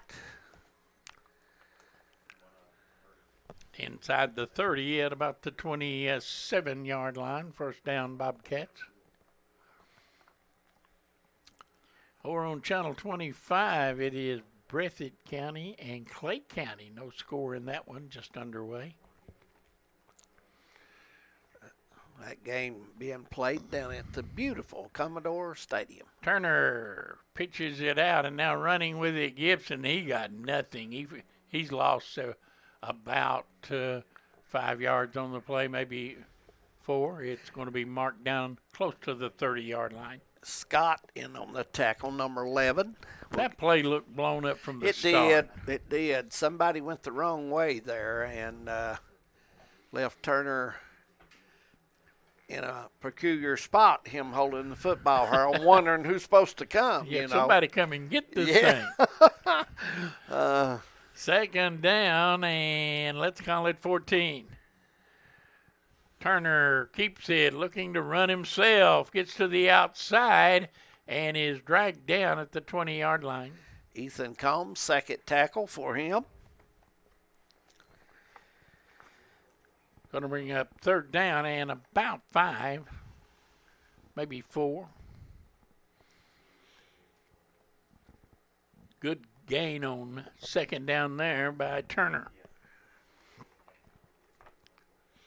And now Knott County jumps offside, and that is a first down the easy way. Boy. Yep. You just can't do that and expect to win. That helps, getting 5 free yards, no question about it. Down at the 15-yard line, first down. for the Bobcats.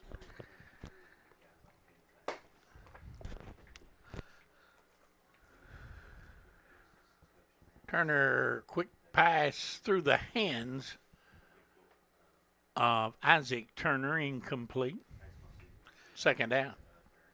Quick hit there, but not making a good catch and missed Okay. out on an opportunity there. Has been able to get Breathitt County behind the chains, but then they let him off the hook with a big play. And second down and 10 here from the 15.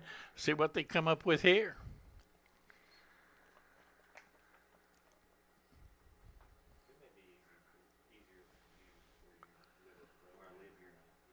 Turn handed off to Gibson, and he gets to the outside and will make it all the way into the end zone. Touchdown, Bobcats.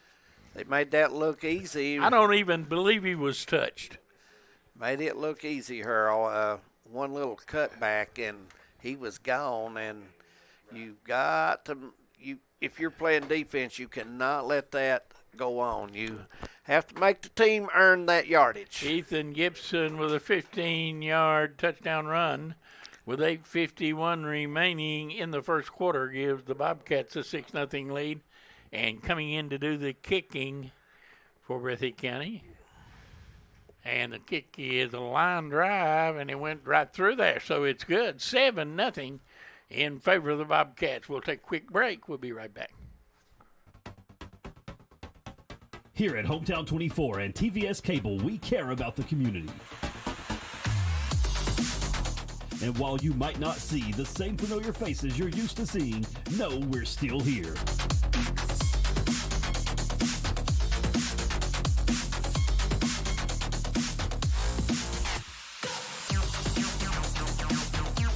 Bringing you live high school sports straight to your living room.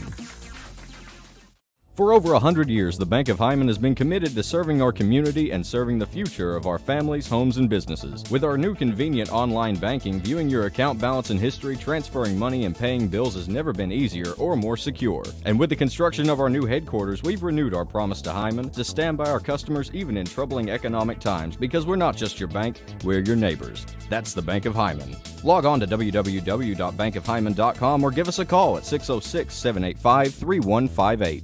Not the beginning the Patriots were hoping for, as Breathitt County scores on their first drive, go up on top 7-0. Here's the kick, and that is touched and picked off, and finally stepping out of bounds is Peyton Sloan. But the Patriots will have it down at the 34-yard line. So let's see what Coach Brock Hall can come up with.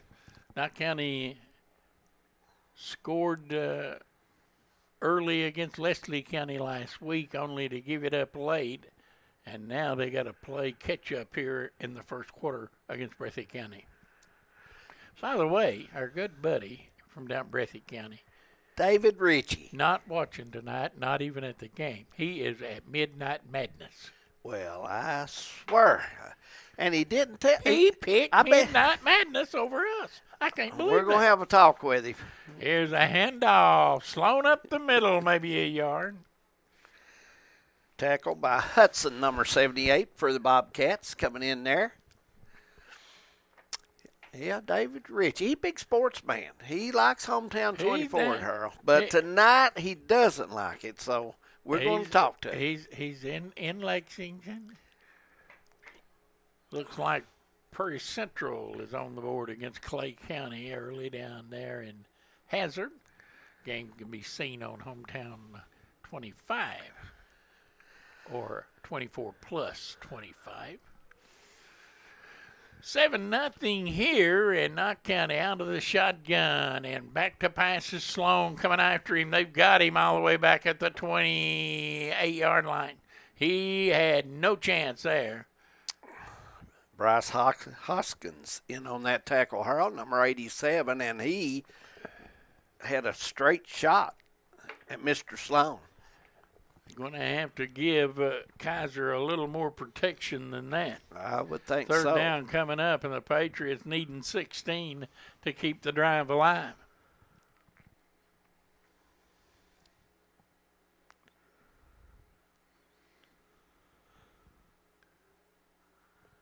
Knott County very slow getting the play in.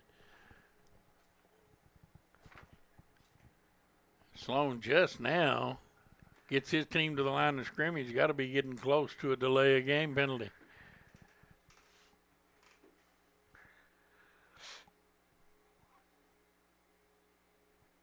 Back to pass. Here comes Hoskins again. They fired over the middle. Got a man wide open, and he missed him. That was Combs up in midfield. Had an opportunity, plenty of room He was there. wide open as he came across the middle, and he just missed him, and it's going to bring up fourth down, and Knott County's going to have to punt the football away. First quarter, Gene T. Watts Field in the Bank of Hyman Stadium, Hurl.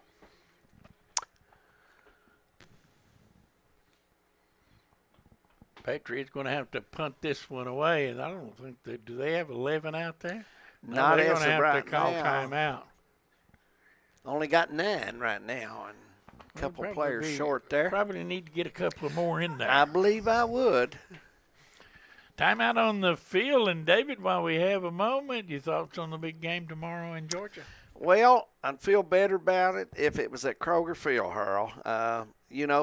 60,000 fans the last 2 weeks at Kroger Field have done a pretty good job of supporting the team. I'd feel better if they were playing Georgetown instead of Georgia. But Earl, it's not going to be Georgetown, and it's not going to be played at Kroger. No, it's not. And I'm going to tell you what, the Wildcats is going to have a tough outing tomorrow. They really are. Georgia, Georgia has got the number 1 ranking, and there's a reason for that. Yeah.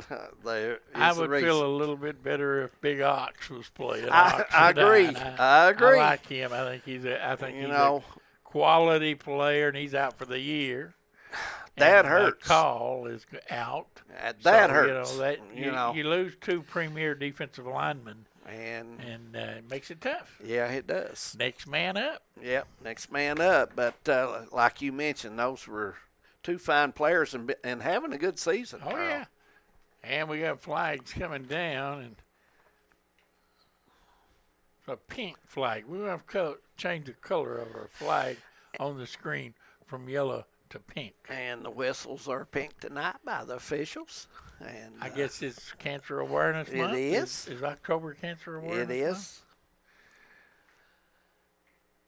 And officials are showing their support. Will be against the Patriots. It's bringing up fourth down, and Mullins comes away with a kick, high and short. Hits and takes a Bobcat bounce. Patriots will cover it at the 42, and great field position for Breathitt County. Yeah, that's something you want to keep the Bobcats on the other side of the field if you possibly can, because they do mix it up well on offense, and that line is got some strength about it. You know, Breathitt County started out their season, Harold, that may have, I don't know if it helped the team. I don't think it did. You started out with Dunbar on the road, and you mentioned that earlier this year. That's really reaching out there to find out quick what you've got to do. Turner passing wide open is the Bobcats Hoskins, and he's into the end zone. And I mean, no one around. That's the big tight end. I thought there was a couple of Patriots in the area, but didn't see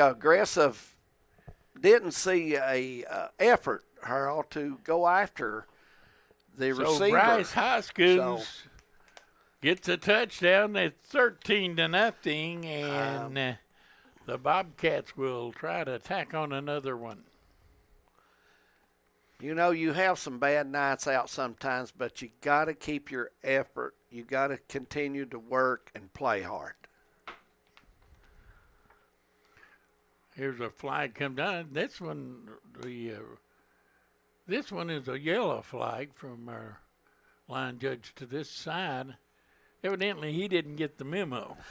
Yeah, number 50 for the Bobcats offside there. He moved early, rather. He false starts. So that was Hurl, and he gets a water break. He gets to get Coach Moore some water, and take this play out.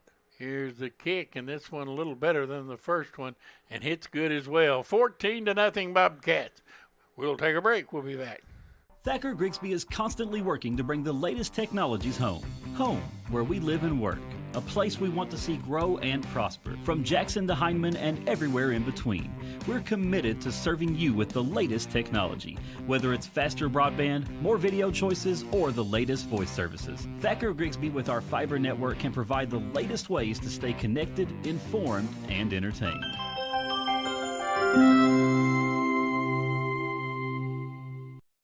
No matter what town or community you live in, there's a Tim Short dealership nearby. That's because our family of dealerships are dedicated to serving the folks throughout Eastern Kentucky. Our employees are your friends and neighbors, helping to support the local economy and provide safe and affordable transportation to everyone that shops the family of Tim Short dealerships. Our entire inventory can be found with a click of a button at timshortautogroup.com. Visit us online and join the thousands of customers that took the short drive to satisfaction today. We're back, and the kick is out of bounds, so Knott County will get the football as Breathitt County's kicker kicks it out of bounds as well. So pretty good field position here for the Patriots, but they're already down 14-0. Looks like our buddy Tim Short tuning in tonight from Lexington, Kentucky Herald, watching good high school football.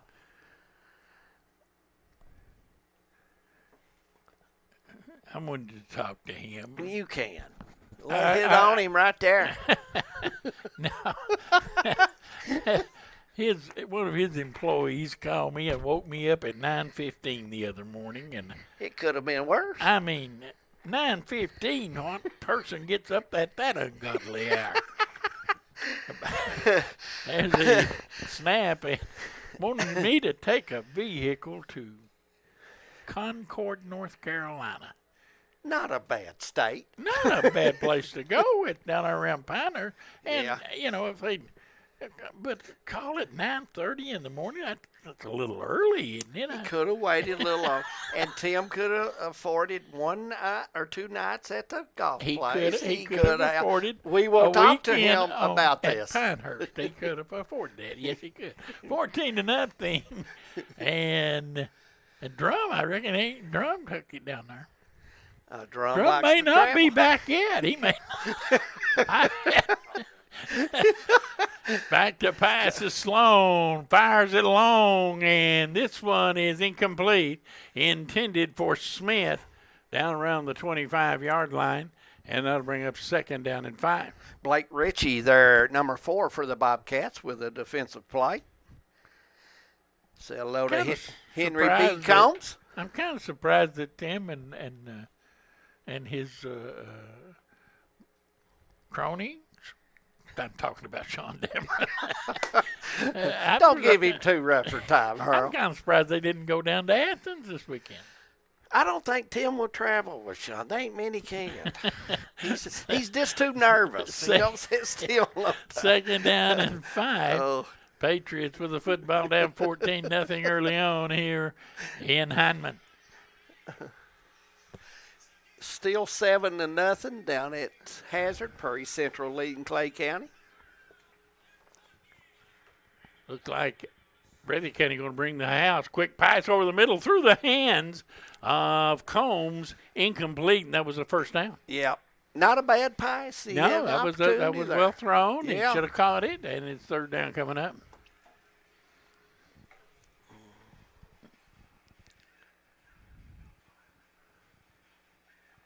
Put the football down at the 42. It's third down and 5.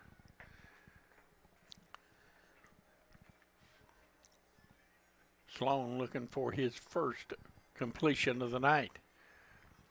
Coach Hall across the way gets the signal in.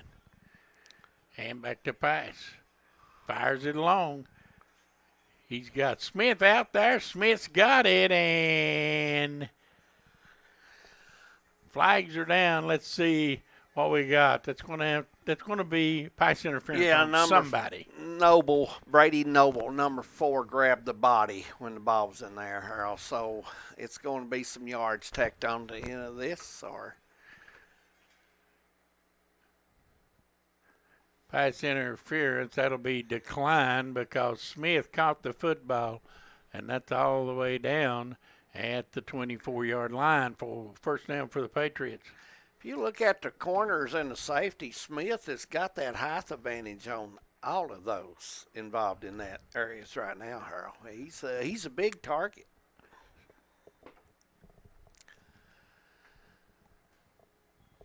Smith not even in the huddle across the way.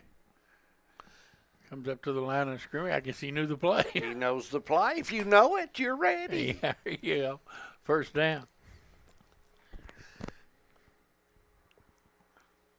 Everybody up on the line of scrimmage. They're sending everybody quick pass intended for Smith. He's got it. Touchdown.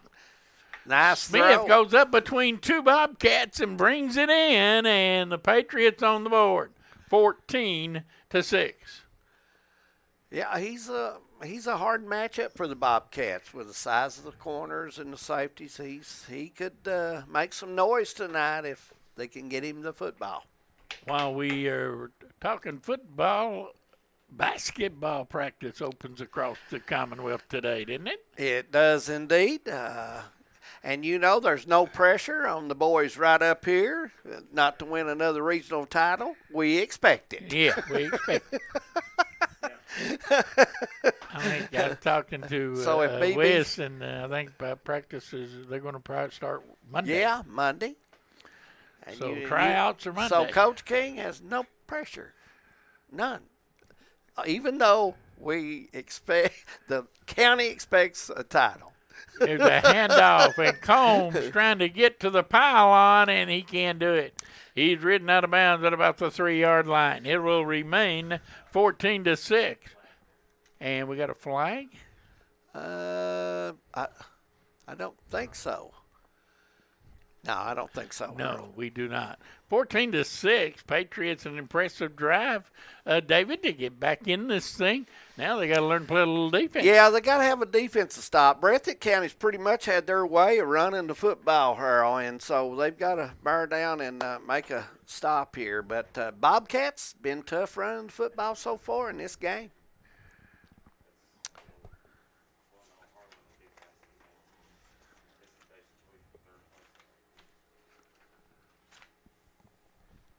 Still 7-0 down at Prairie Central. They're leading over Clay County. Expected that to be a pretty decent game, Harold. I think Coach Mark Dixon has done a good job with his football team. Oh, yeah, this is an exciting time of year. You get the football season winding down. Playoffs will begin in a couple of weeks. Then you got the volleyball. Absolutely. Postseason starts this week. You've got basketball practice, boys and girls, beginning today. Mm-hmm. And it's just a time of the year where all the kids, all the athletes in the school are pretty much gearing up for some. Well, if you're looking at a region for basketball, Harold, you would have to look in Jackson for the Bobcats to be there this year. No question about it. How about them Commodores? I look for them to Wolf improve. County will be good as well. Wolf County. Hazard will always play hard. They will always play hard. And First then you've down. got Knott County. And they'll turn and hand it off, and Gibson gets ahead for about 4 yards to the 33. Will Weinberg, number 12, in there for the Patriots with that tackle. Correction, the 48-yard line. So second down coming up. Girls basketball. Well, you'd have to say the Cougars, Patriots, and Owls, and Commodores. Patriots, Owls, Cougars. And pass is incomplete. Intended out there for Johnson. But intended for number 22, Isaac Turner. Third down coming up. Big third down play here. Yes, it is. Patriots need to stop. Get back in this thing.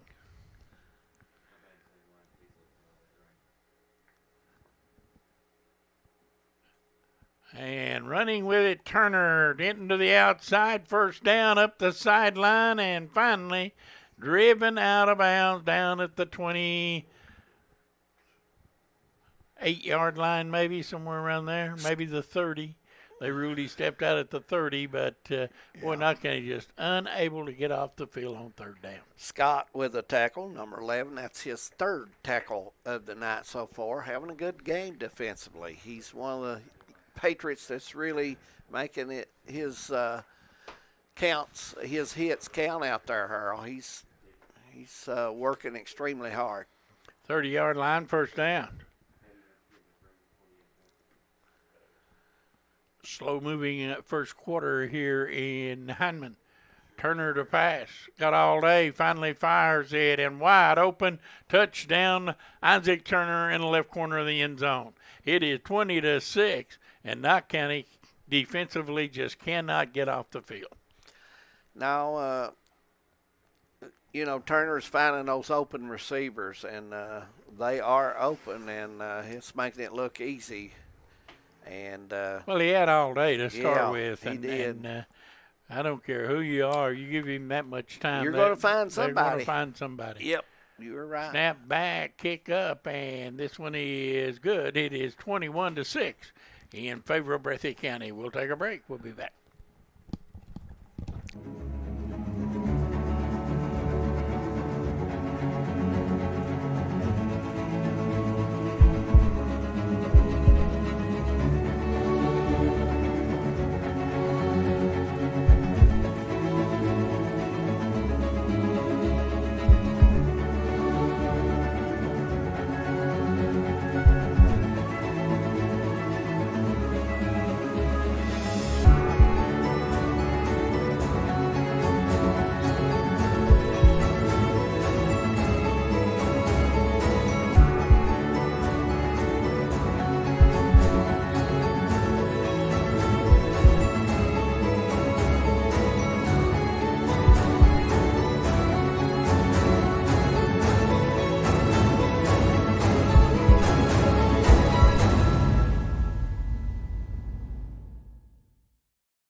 We're back 21-6. Knott County set to receive the kick, and this one finally stays in bounds and picked up by, it looks like Ethan Combs, and he's up the middle, still on his feet, and flags come flying in. He crosses midfield and down to the 48, and I'm thinking we may have a hole here. Hall in on the tackle, number 18 for personal foul, face mask. Going to add 15 more onto this one. So, boy, Knott County's going to have outstanding field position. They're going to be all the way down to about the 33-yard line when they get through marking this one off.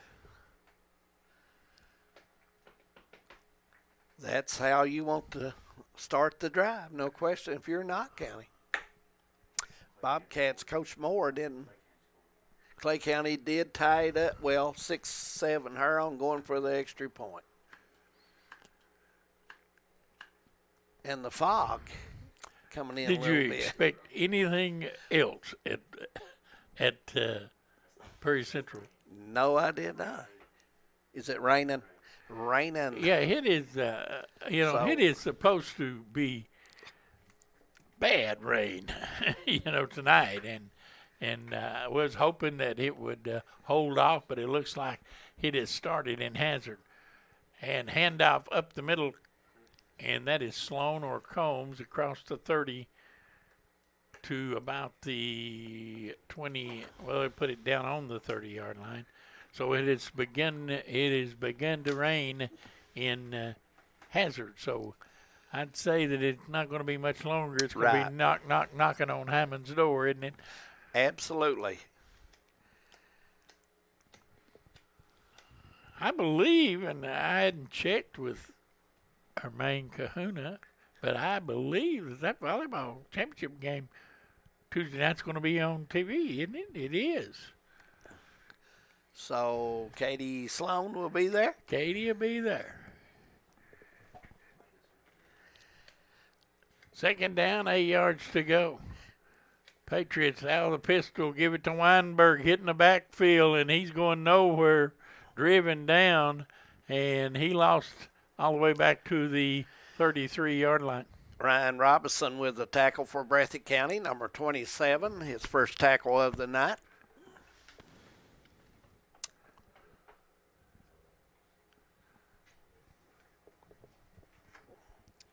You know that be really bad rain all night, isn't it? Yeah, I think so. You know that volleyball tournament, Harold, could be interesting. You have Wolf and Breathitt, two good teams, and Knott up here, and I figure that the regional tournament will probably be Knott, Letcher, Leslie Hazard, Breathitt, Wolf.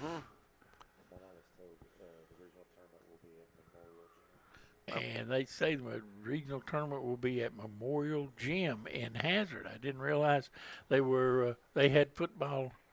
I mean, they had volleyball nets capability there. I didn't.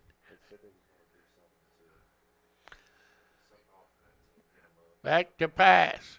Sloan running for his life. Now fires for the end zone. Knocked down, intended for Smith.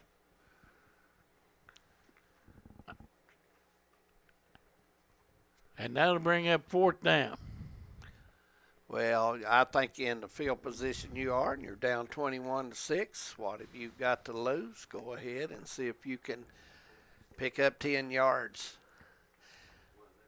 Here, Harold, a quick slant or something. I would be down the middle. It wouldn't.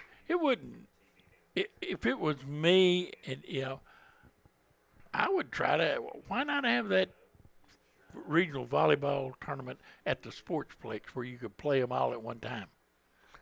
Yeah, it's a good spacious area. To me, that would be a no-brainer. Yeah. But playing at Memorial Gym, it's going to take you a while to play that thing. Back to pass, they fire it out. They got Smith. Smith gets by one man, but he cannot get by the second, and he's going to be short of the first down by a couple of yards. So it's going to be Breathitt County take it over, and they'll get it at about the 24-yard line.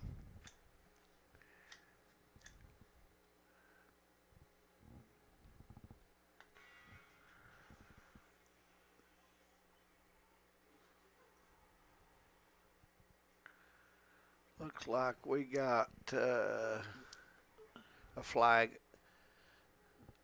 being thrown here, unsportsmanlike conduct. I seen over there. So they. Who is that flag on? I'm not sure. I thought it was on number 9. Is that the quarterback? Sloan. I think there was a question, something about the chain. Yeah, spot of the ball. And maybe the down. And yeah. But we'll get a. Yep. Number 5. That is Smith. Yep. Smith, and that'll be. Smith. You only get 2 of those, I believe, Harold, and then so. Ball is brought all the way back out to the 39-yard line. Breathitt County will have it, and a score of 21-6 right now. And the Bobcats turn, and the pass is Turner fires it long, wide open, and dropped by number 8, Spurry. Well, that was there. That play was there, and just a little long throw, and or he had his man a foot difference, and he had his man. Oh yeah, he was open. It should have been 6, to be honest with you.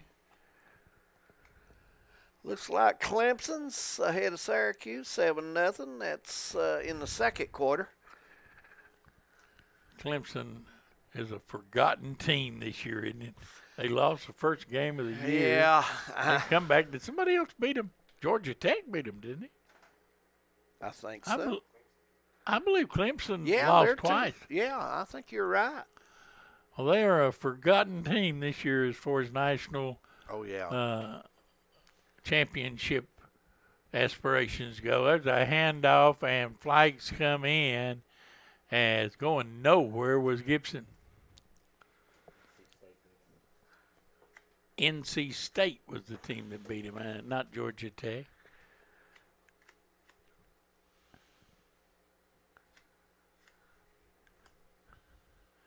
Holding against Breathitt County, and that will be declined. It's going to be third down. And with the loss on the play, they'll take the play. The loss was about 8 yards, so yeah, it looks third down coming up. Yep. He only has second on his marker. You need to change that, get it over there, and they do. Big play defensively coming up for the Patriots. 1:40, and the clock continues to run here in the first quarter. Back to pass. Turner. He gets to the outside and gets a first down. Needed 16, got 17, and first down, Bobcats. Clay County leading Prairie Central 8-7 in the second quarter down at Prairie, with the rain falling quite heavily, it looks like, or let's say it's coming down pretty good. 21-6 in Heinemann, and now Turner rolling and firing and incomplete. Trying to hit Spurry back across the middle, and it was incomplete. Good defensive pressure there, a line putting a little heat on him. Turner, a senior. Earl, he's one of the Bobcats on the basketball team, too, and plays quite a lot, shoots it well out there. Hoskins plays on the basketball Big team. Hoskins, yeah. Turner, Spurry, here's flags go down. And we got false start against Breathitt County. I was looking also on the roster for the Bobcats, Harold. Christian Collins, I don't know if he is still playing or not, but he's listed on the roster. He transferred from Buckhorn last season. Got him listed as a wide receiver, number 13. Have not seen him in the game as of yet. Second down and long. Turner back to pass. Boy, nobody close to him. Finally fires it out, got a man, and that is Spurry, and he will set sail up the sideline, and Spurry will probably and will take it all the way to the house. Spurry for the touchdown, and Breathitt County tacks on another one. It is 27-6.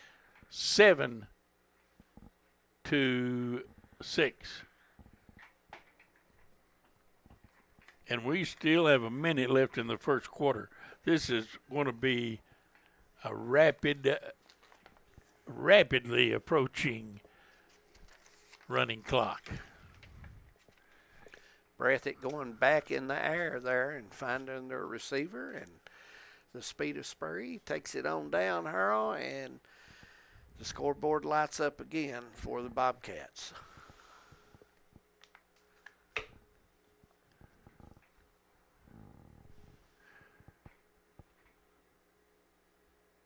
They will go for two.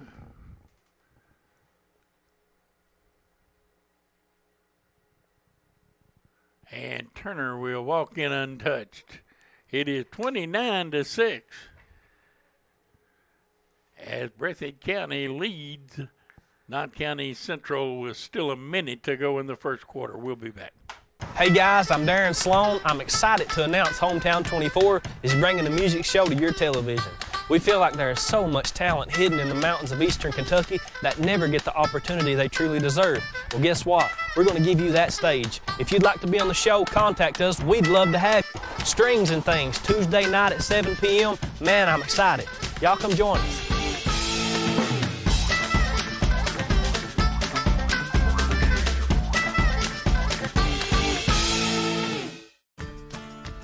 I believe in Kentucky. I believe in Kentucky. I believe in getting your hands dirty. I believe the best recipes are never written down. I believe in fried chicken, cornbread, and soup beans. I believe in the cards. I believe in cats. I believe in insurance coverage that helps you sleep at night. I believe in always carrying an umbrella. I am Kentucky.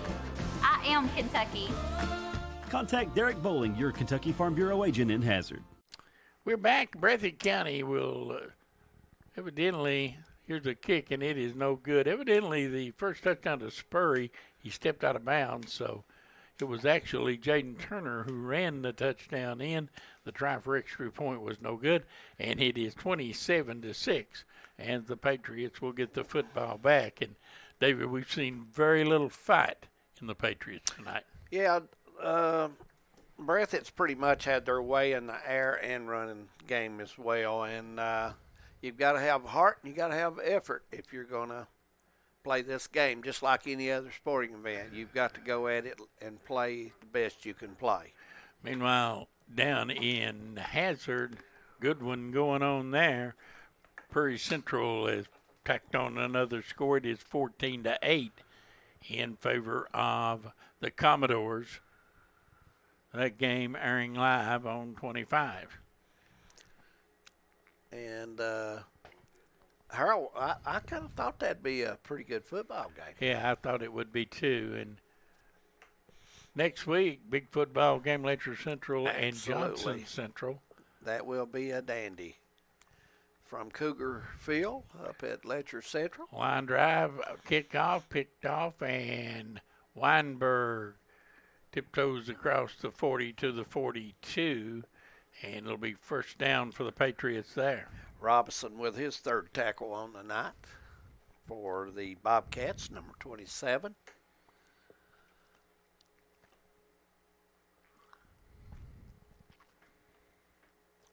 This game 45 minutes old, and we're not out of the first quarter.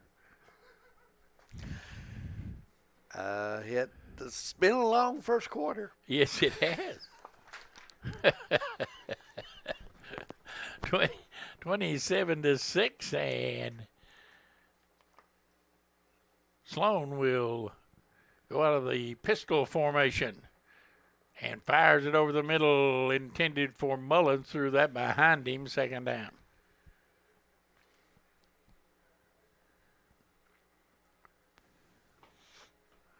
I want to wish our good buddy Jody Johnson the best. He's at home battling the COVID. Oh, my. And I believe he was supposed to referee the Prairie Central game tonight, and he was the umpire, and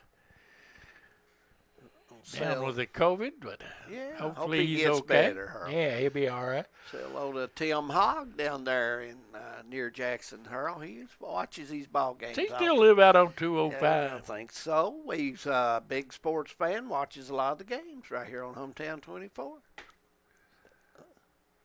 Second down for the Patriots with 55 seconds to go in the first quarter. Handoff to Combs, trying to get around the outside. Hit and taken down at the 45-yard line. Looked like Hoskins in there to make the tackle. And Henry B. Combs watches all of them, Harold Mullins. All of them. Your buddy. Our Known buddy. Henry B. a long time. He's a fine feller. Third down coming up. Bobcats with it on cruise control right here, 27-6. And Mr. Allen's I always tell you, ready. they're going to have a good basketball team down there in Breathitt County. I think so. I And, think they'll maybe have a good ball year team. for Bobcat sports. It could definitely be. Their volleyball team is very good. Yes. Mr. Watts, superintendent down there. Rolling out, Sloan fires, and that should be a pass interference. None coming, and it'll be third down, and that looked to me like somebody grabbed him all the way. Yeah, I think Isaac Turner may have got by with a little bump there.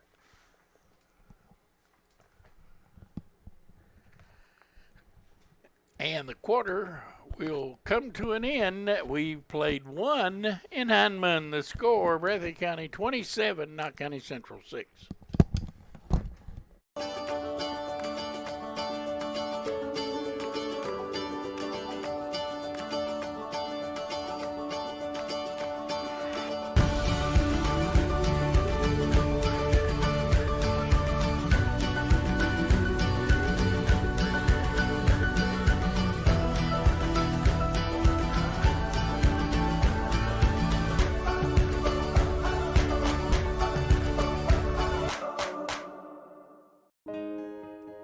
Since 1954, Heinemann Funeral Services has been part of this community.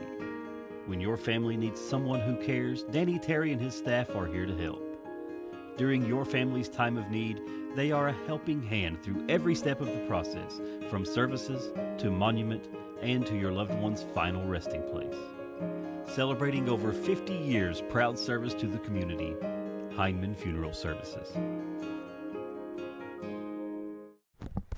Welcome back to Knott County Central High School on Friday Night Football right here on the Bank of Hyman. Game of the week, Breathitt County 27, Knott County Central 6. And Hurl, quarter number 2, getting ready to start finally.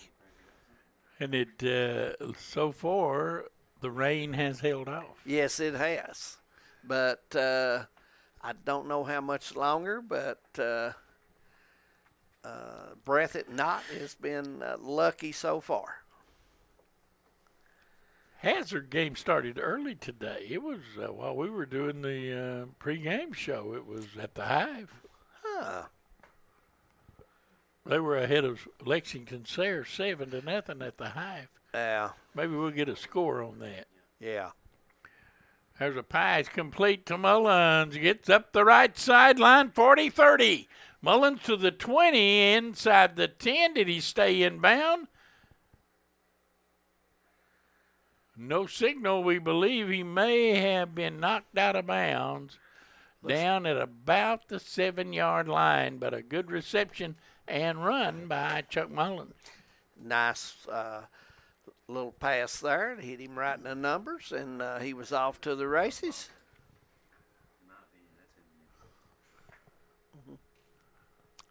A final from Hazard, 14-0 over Lexington Sayre. If I'm not mistaken, this is Sayre's first year playing football. Football. Yes. They may have played a couple of years of junior varsity, but I think this is their first year, and they've had a pretty good record, pretty good team down there. Well, you know, some athletes down there in that area. Yes, they are. Yes, they are. So Hazard with a win. Look in the corner. I see Coach Honeycutt at the football game tonight, Harold Mullins. Sitting Taking over in there the in game. his lawn chair. Yes. Keeping his social distance. He is. From everybody but Kelly. Everybody but Kelly. And he's enjoying the football game. First down, and why not when you got the favorite girls basketball team? He does have a good ball team. Yes, no he question does. about it. Very successful girls coach in the 14th region. There's a flag coming down, no.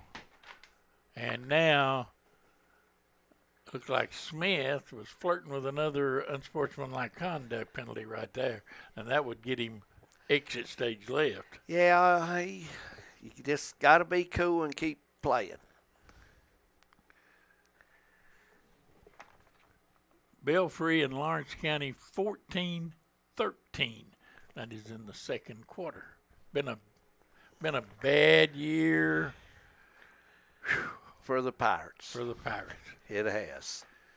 They ain't had many. But you can have one bad year out of 20, Earl. They hadn't had many. Second down and goal from the 8-yard line. Patriots with Mullins split wide to the right. Sloan has Weinberg and Sloan in the backfield. Here comes the rush, and they've got him all the way back at the 20-yard line. Kaiser Sloan was snowed under by Hoskins back at the 21-yard line, third down and goal from the 8. Yep. Bobcats in on also in the tackle was Combs for the Bobcats, so a little team tackling there. Good pressure. Now you've got to go back in the air possibly here quickly and see if you make some yardage. How many basketball players does Knott County have playing football? I know you got Kaiser Sloan, he plays basketball. Chuck Mullins. Mullins back makes to pass. Sloan over the middle, nice catch, touchdown Combs. Yep. Ethan Combs with a little post pattern And boy, Kaiser Sloan laid it right on the money. And the Patriots attack on another one. It is 27-12. I'm thinking 3 right now. Who's the other one? I'm trying to figure out.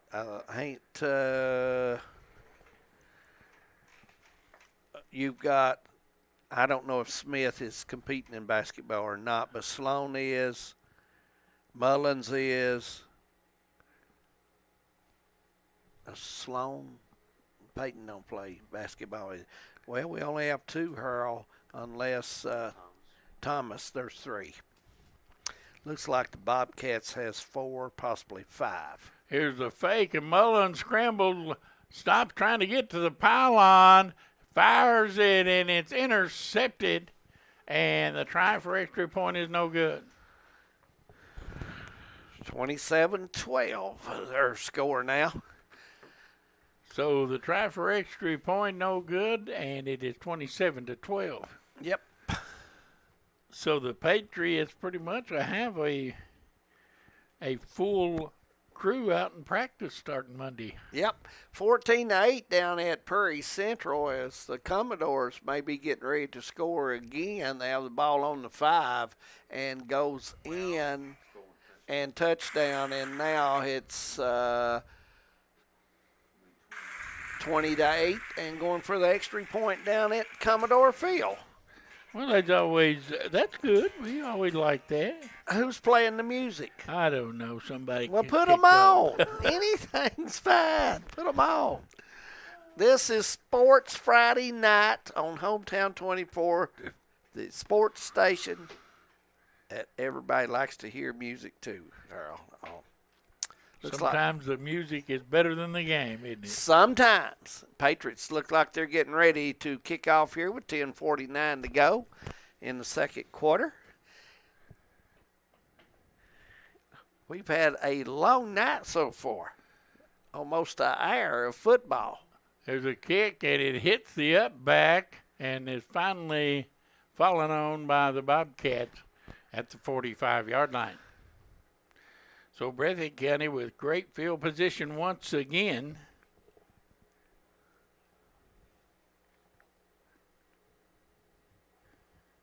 As they will begin. Arkansas, with that big win over Alabama, drops Bama back to 5th, Terrell, in the country. And you would think Texas A&M. Texas A&M. And you would think that Alabama's season's over with, the way the fans are talking down in I got a feeling they better not bury him just yet. I wouldn't think so. Turner sweeping and taken down by the Patriots, number 11, Scott. Yep, Scott, 4 tackles for him. He's been all over the field. He's having one of those games where he's playing extremely hard on the defensive side of the ball.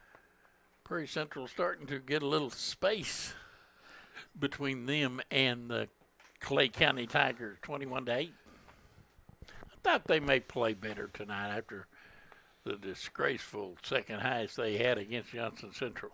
Played one of their better first halves and then matched it with the worst half. Yeah, there's no doubt about that. Yeah. Second down, and Turner will hear the whistle blow, and somebody got an early start. Yep. And they're going to move it back 5 yards. Looks like it was number 64. And maybe possibly even number 75 for the Bobcats as well. Joseph Maya even moved as well. So all the way back to the 44-yard line. Kyle Moore, the coach of Breathitt County Herald, is also athletic director. And the pass intended for Spurry, and that's dropped. 3rd down and 12. Not a bad pass, but a quick turn. Breathitt County does not look sharp either. No. Last year's Bobcats team, I thought they had a pretty good club last year. Played well, but seemed like, I don't know, the timing. They're destined to have a home game in the playoffs, but they're not going to be the top seed, and that's going to be the first time in a long time that Breathitt County will not be the number 1 seed Right. in the district. Right. That honor will go to Middlesboro. Back to pass, and Turner has firing it long and caught by Hoskins out of bounds. Over the head of the Patriot back there defending. That was short. And that was gauged short. Yeah, and he just... Hoskins took it in at the 24-yard line, first down. Boy, the Patriots, I can't remember the last 2 or 3 weeks them getting any stops at all. Yeah, they've struggled on the defensive side, no question.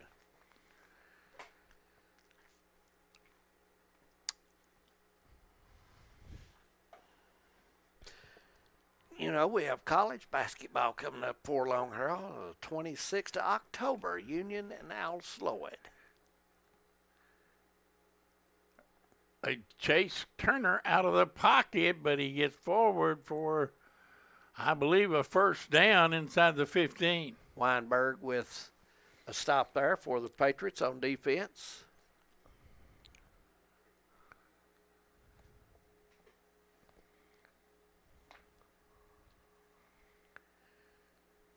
Bank of Hyman, Game of the Week. I want to thank all of our sponsors for helping support high school football here in the area.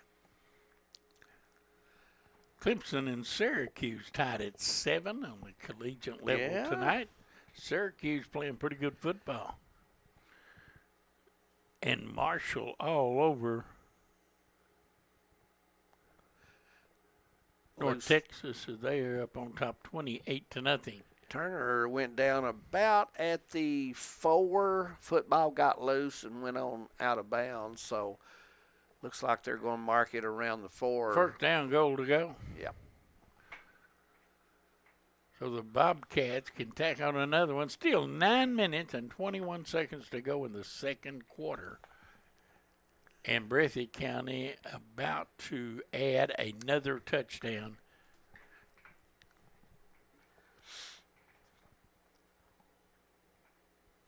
First down, goal to go as Turner waits for the ball. Now fires it, and it's incomplete, or yes, incomplete. Ball was dropped down at the goal line. I thought Turner's pass was just too low for him to handle there, so he probably dropped that one just a little too low for his receiver. Man, Toyota at the half. If we get there, be Wes talking about Wes Smith, talking about all the upcoming halftime scores, and rain starts at the Gene T. Watts Field. There's a handoff and down to the 1 yard line. And looks like the rain has begun. Yep. It looks like it is not raining as hard down at Perry's Field, Harold. Looks like they've got some sprinkles and stuff there going, maybe a light rain, but nothing like this. This field will get muddy in a hurry. Second half, if it continues to rain, will be a mud bowl. Third down, and Turner tucks and will walk into the end zone. Touchdown, Bobcats. 33-12. It looks like they're going to go for 2.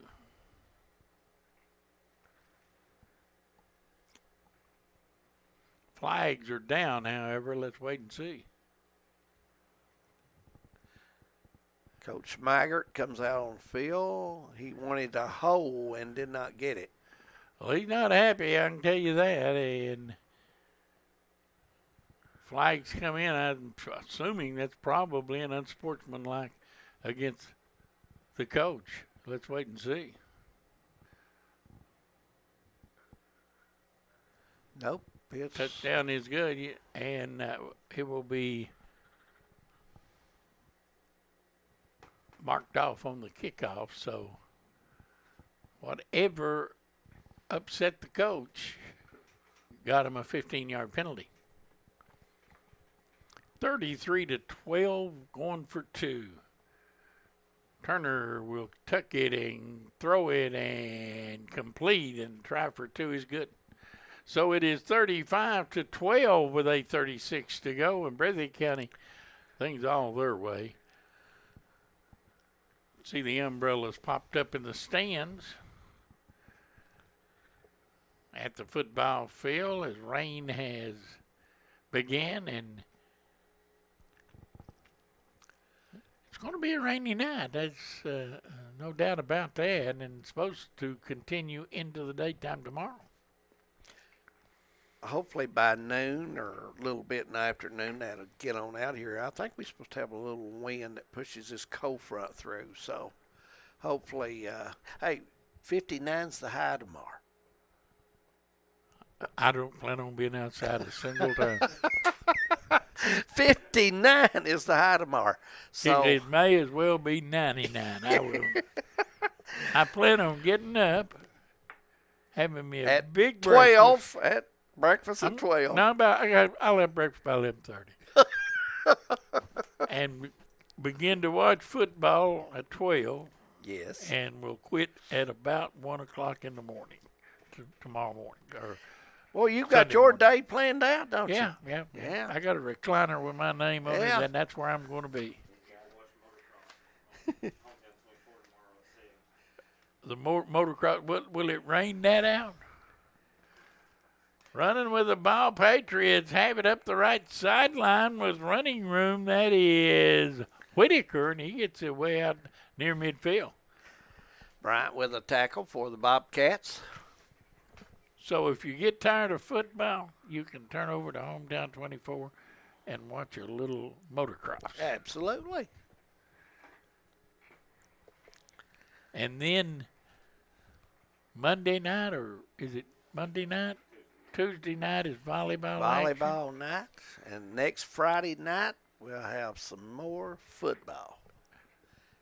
Could be a good game up at Cougar Field. Can you imagine what this state will be like Sunday if Kentucky could win tomorrow? Oh, my goodness. You're talking about they burn a couch when they beat Florida in the street. They burn the whole damn house if they win tomorrow. It could be smoky in the streets of Lexington. No question. Goes down. But I mean, Earl, probably Alumni Drive. You will not be able to drive through there. It'd be so smoky. And what that street that they have the parties on? State Street. That's the one that runs down by.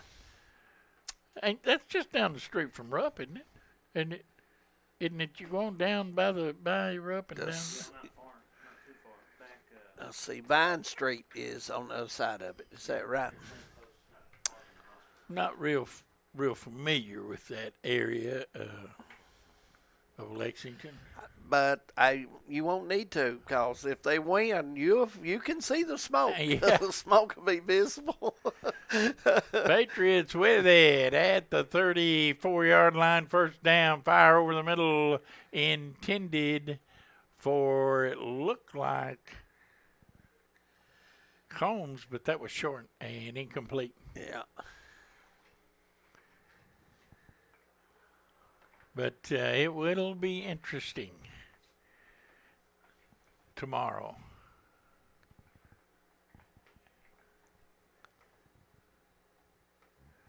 There'll be a lot. If Kentucky was to happen to win tomorrow, be a lot of people back out at the airport to meet that team coming back from Georgia, wouldn't it? Oh, absolutely. A huge crowd. Yes, it would be, and well deserved. Oh, absolutely. Second down and 10. Kaiser will drop back to pass, fires it long, intended for Mullins, and that is overthrown and Paul falls incomplete. Feinbaum, you know the Feinbaum show. Oh, yeah. He was talking this evening, and he said something that, him and another guy was talking on his show, and they were talking about Georgia and Kentucky, and he said, if this team this team Kentucky's got didn't have Kentucky on the jersey right now. Instead of 11, they'd probably be 7 or 8 ranked. Yeah, they're probably right. Yeah. You're probably right. That's what he said. We talked about that a little bit. He said this is not a bad football team, folks. He was telling them. So, no, he's right. And if they lose, they'll drop. But really shouldn't drop that much. But they will. Harold, I think it's according to how they play them. Third down. That one is incomplete. If it's less than 10, I don't know if they drop a whole lot. Maybe, I don't know, a spot maybe. Maybe 2. They would if they lose, they'll drop it down to at least 20. I don't care what the score. Yeah. If they lose by 1 point, I just feel like that they have not been respected enough. No, they've not been by that. the football community. That's for sure. Fourth down coming up. Patriots will get and we'll have a timeout. Timeout, Coach Brock Hall. Patriots down 35-12. We'll take one as well. Being in an accident can leave you feeling vulnerable and lost. You need a lawyer who will fight for you and be there by your side the entire way. What I believe is that with trust and collaboration, we can get you the justice that you deserve. Go to kyleshall.com right now to schedule a free consultation. I will review the details of your case and get you back on your feet. Don't navigate the legal system alone. Get me in your corner right now.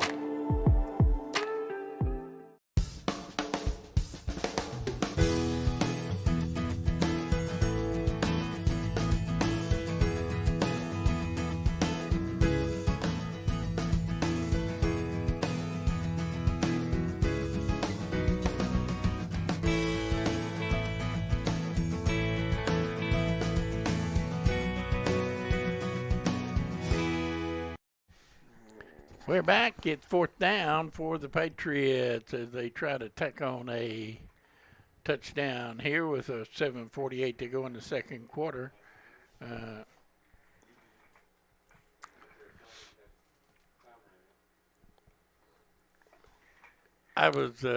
Did you happen by any chance to watch the Bengals game last Sunday? I did not. I thought I've never seen a game where so many field goals were missed. Missed that would win the game, tie the game, or whatever. I actually felt sorry for poor old Crosby at Green Bay. I'm kind of glad they won the game. He'd have been fired Monday morning if they'd have got beat. There ain't no doubt about it. Probably should have been fired anyway. Fourth down, and not kind of need 10. Back to Pice. Sloan wants it all and gets it all, or he was dropped. Football was dropped by Smith, and is that a flag in the end zone? No, it is not. It'll be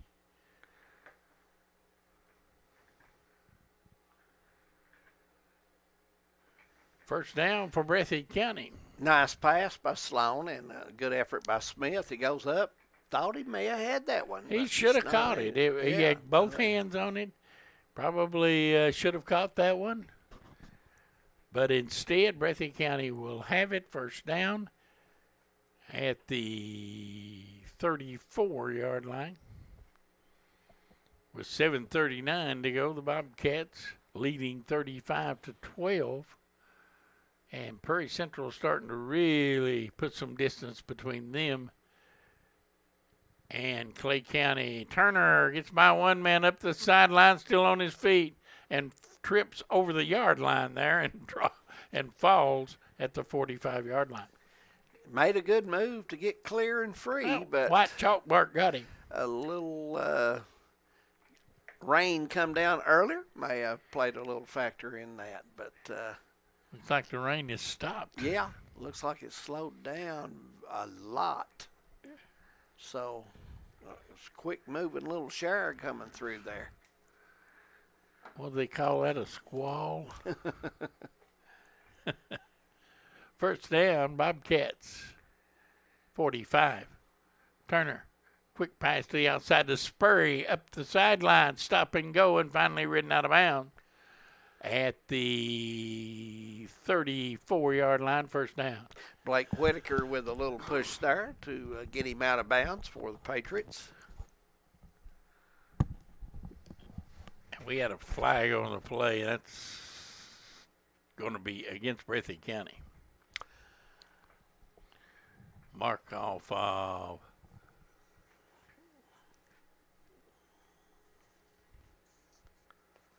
10 yards all the way back across midfield at the 46. So Breathitt County, big penalty there.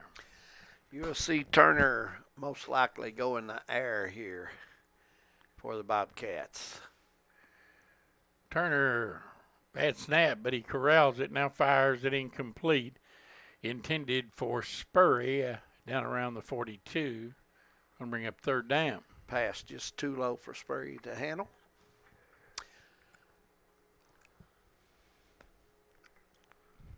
Third and 20.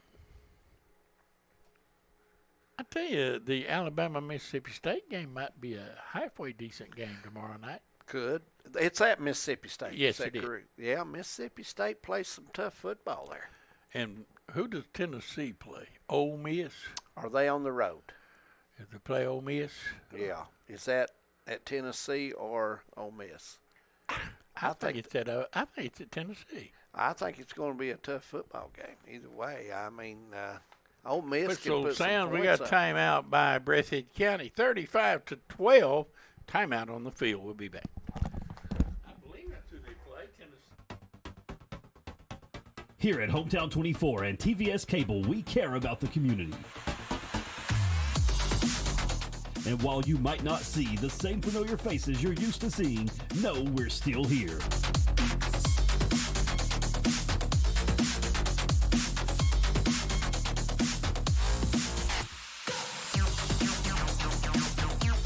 Bringing you live high school sports straight to your living room.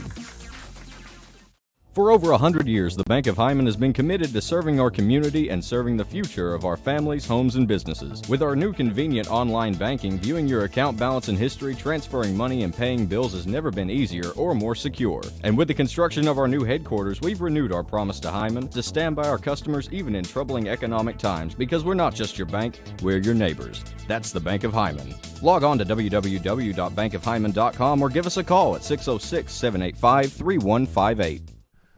Welcome back to the Bank of Hyman Game of the Week right here on Hometown 24. 35-12, Bobcats leading, 6:39 to go till half. And Prairie Central got some distance with Clay County now, Harold. They're starting to move the score on wider. Yeah, Prairie Central playing at home. Tough. Turner hit as he throws, and it's incomplete. And it's going to bring up third down. Good pressure there. First time the Patriots have gotten in on Turner. Yep, Scott was one of the first ones there, the linebacker, to go up and put some heat. Or the end. He was playing linebacker, and he's moved to the line, Harold, and I think he'll play anywhere. Scott has been all over the field tonight for the Patriots on defense and has played well. Back to pass, firing it along. Caught down there inside the 10, and the Bobcats will have it first and goal. Looked like the Patriots had pretty good coverage there. Yeah, and nice play by the Bobcat receiver. And that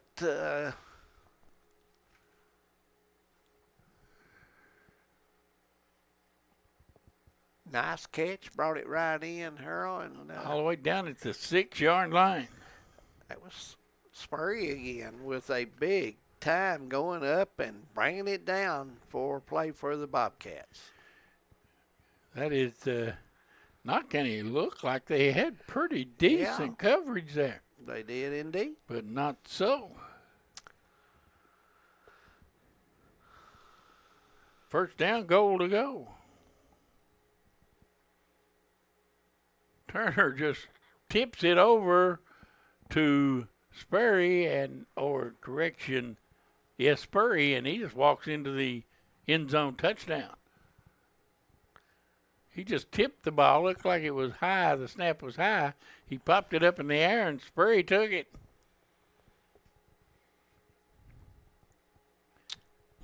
Florida and LSU play tomorrow. That'll be a pretty good game. That's a noon start at LSU. Yeah, that could be a good football game. No question about it.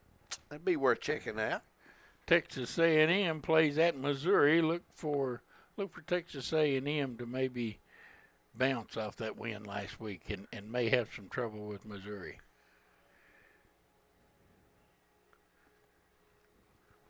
That could very easily happen with them. Just a big win for Texas A&M. No question about it. Anytime you can beat Alabama, it's a big-time win in football. Ole Miss will play at Tennessee tomorrow. Tennessee has been playing some pretty good football, Harold. They really have. Ole Miss can score, period. They score points. And Tennessee scores, too. So it ought to be a shootout in Knoxville tomorrow evening. That is a 7:30 start, I believe, on the SEC network. There's a lot of good games tomorrow in the SEC, period. Yeah, a lot of good matchups. I'm interested in that Florida game. I'd love to see LSU beat Florida. That would I'd like to see LSU beat Florida, and I'd love to see Ole Miss beat Tennessee. And wouldn't you like to see the Cats get a W tomorrow night? That goes without saying. All the way back to the 10-yard line, and here comes Whitaker up the middle of the field and got maybe to the 20 before he's chopped down. 41-12.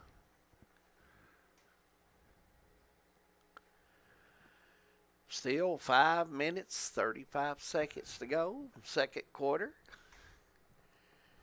And this game is an hour and 15 minutes old, and we've played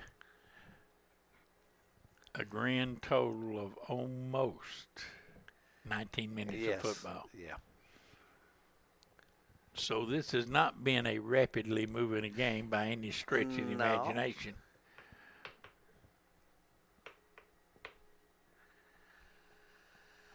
Bobcats back on defense. Patriots will go on offense. Sloan, quick pass over the middle, got that man Mullins, and he's out close to the 35 and a first down.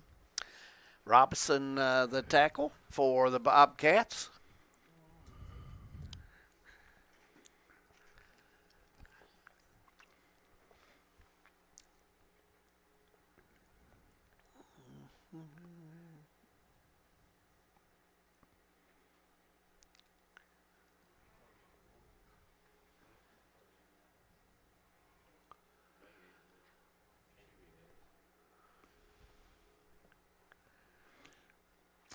Patriots in the pistol, handoff, one of the few running plays to Sloan. He got maybe a yard. Hoskins in on the tackle for Breathitt County, along also with Robinson again as well.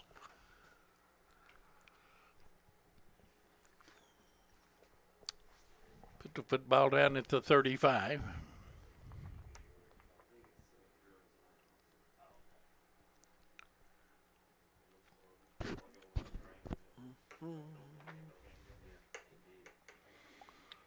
Patriots need to put a drive together. Yes, they do. They've got plenty of time here to get in the end zone for a half. Down, 9 yards to go. Sloan coming after him. He rolls to the right, fires it incomplete. And that'll bring up third down.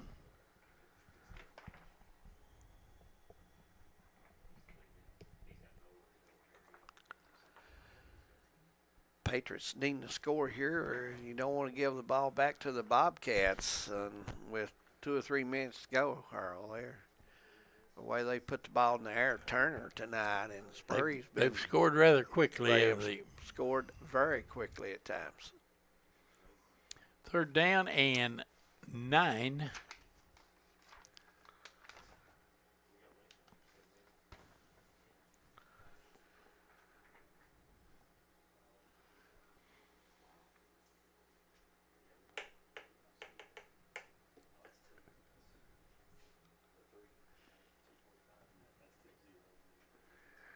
Over the ball snapped over Sloan's head. He goes back to rescue it.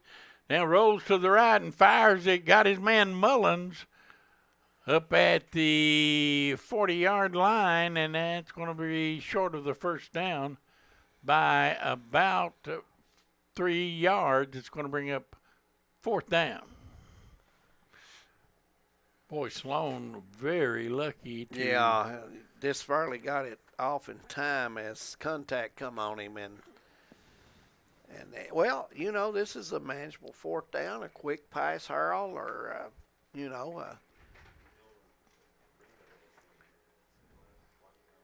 something to that manner where you can get the ball. They've not had really good success running off guard or tackle against the Bobcats, but a quick pass here, something out in the flat or something. They've been lucky enough to get Combs open a couple of times. Pass is run out there. Sloan runs out and gets the first down as he crosses the 45. Nice, smart They came play. after him, and he pulled it down and gained 5 up the middle.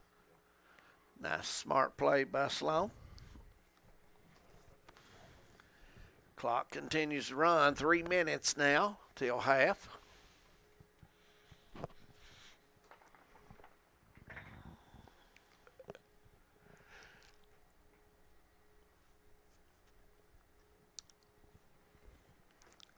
Patriots down 41-12.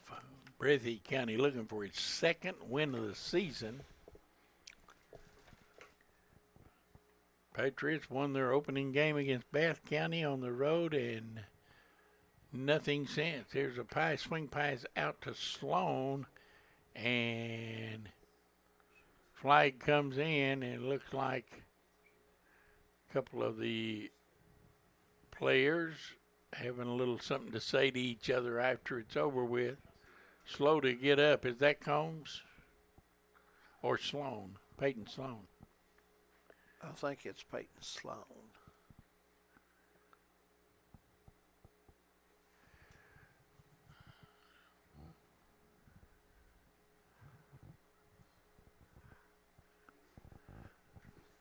So we got an injured player. We'll take a break. We'll be back. Thacker Grigsby is constantly working to bring the latest technologies home. Home, where we live and work. A place we want to see grow and prosper. From Jackson to Heineman and everywhere in between. We're committed to serving you with the latest technology. Whether it's faster broadband, more video choices, or the latest voice services. Thacker Grigsby with our fiber network can provide the latest ways to stay connected, informed, and entertained.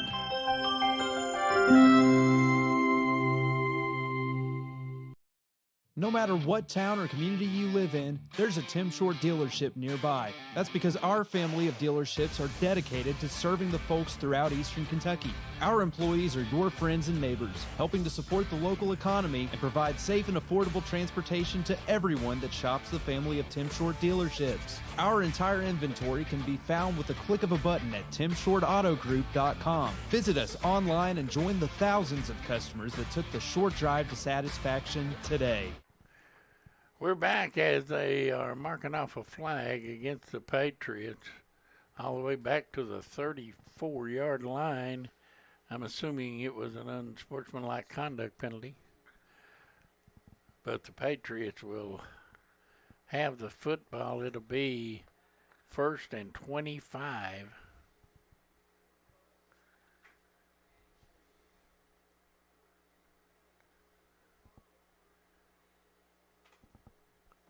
Clock running, 2 minutes to go until halftime. Back to pass Sloan. Fires it over the middle. Incomplete, almost intercepted. And that was number 27 for Breathitt County. Ryan Robinson. He was right there, Harold. Had his hands placed. But yeah, he's not going to get one no easier to pick off than that one, that's for sure. Just didn't bring it in well enough after contact was made.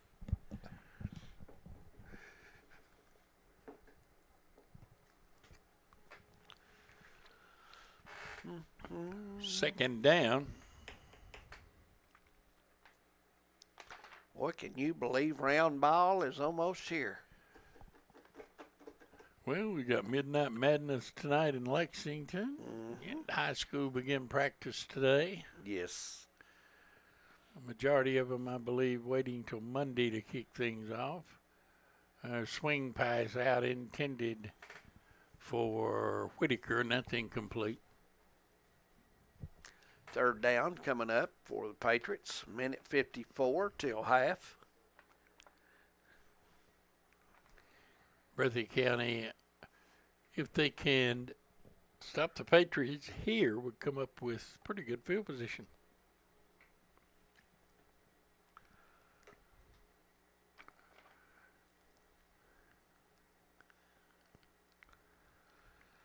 Knott County trying to get the play in, and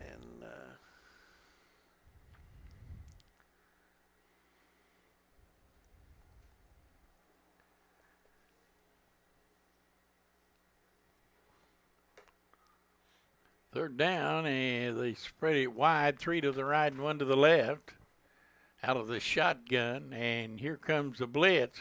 Sloan, the Patriots pick it up, fires it long, incomplete, intended for Smith, and that'll bring up fourth down.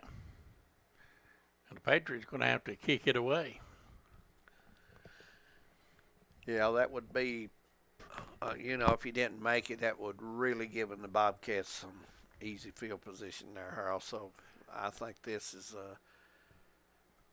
what you want to do is punt it and see if you can pin them back some and try to make a play on the defense.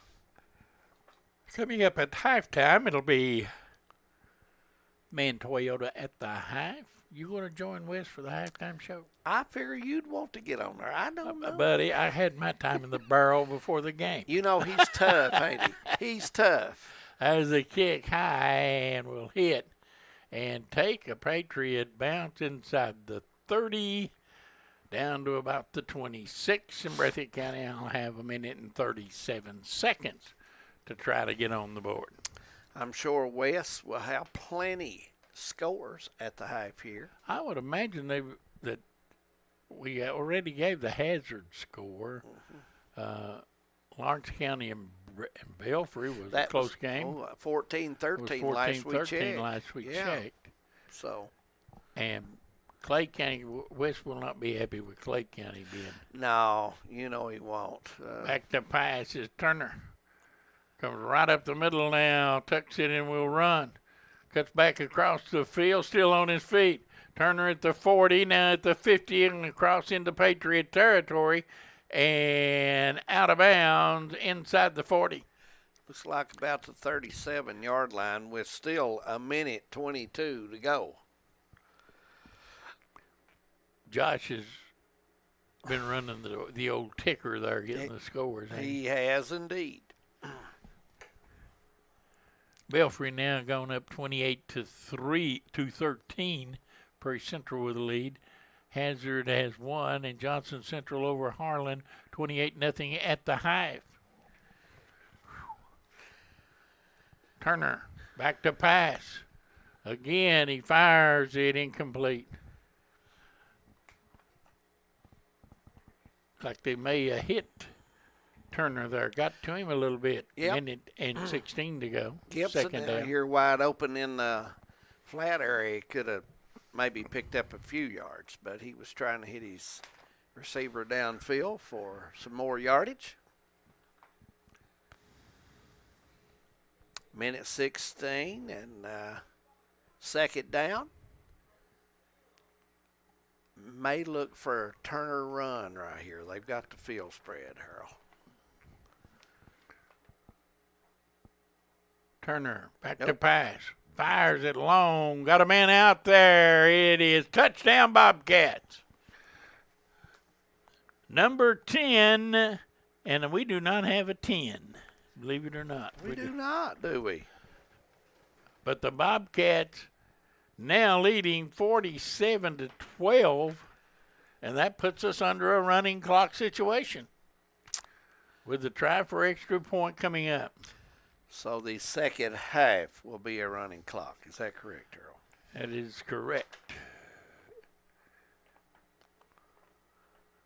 I think it's 35, isn't it? Yes, it is. Snap back, and the kick is up, and it is no good. So Off to the left. Off to the left, 47-12. That situation clock should be running right now, as far as that goes. But it is not, and so it'll have kick off.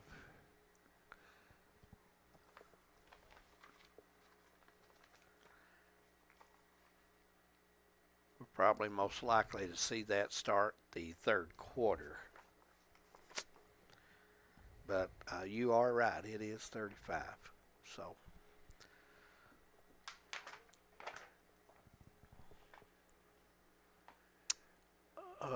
If that's the situation, the referee will certainly inform the clock man. And yes.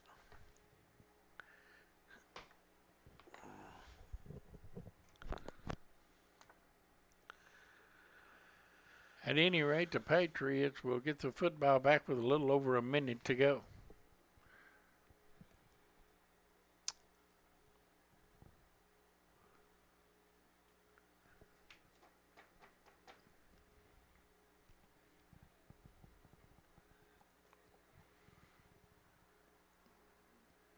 Kick is a line drive and will go out of bounds, and so the Patriots will get it.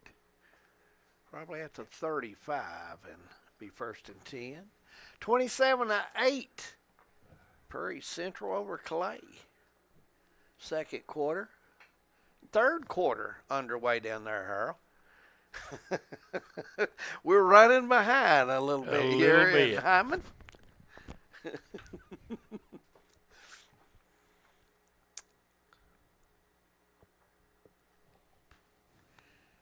Game started, kickoff at 7:30. We're at 9:03 or 9:02 right now. So it's been a long first half.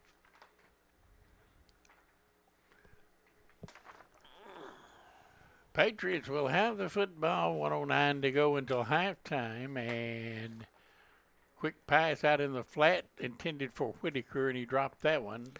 Thought he took his eye off there a little too quick and didn't follow through and catch the football that time. That play lasted 3 seconds. It's 1:06 to go now.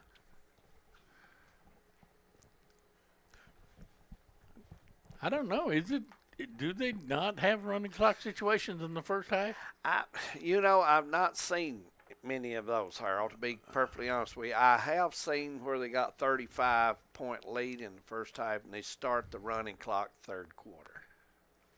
So I'm thinking this will start the third quarter. Again, they swing it out to the outside. This time Weinberg has it. A couple of yards, and that's about it. Bradley Hall, number 18, in there for the Bobcats. And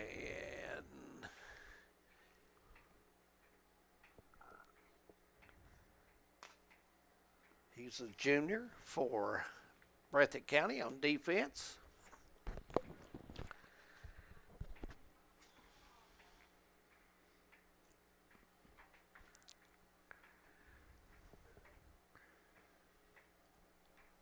Third down coming up. Patriots with 20 seconds to go until halftime. Sloan pump fake to the right and overthrew his man up at the 40-yard line. 14 seconds to go, and they'll stop the clock again. Fourth down coming up.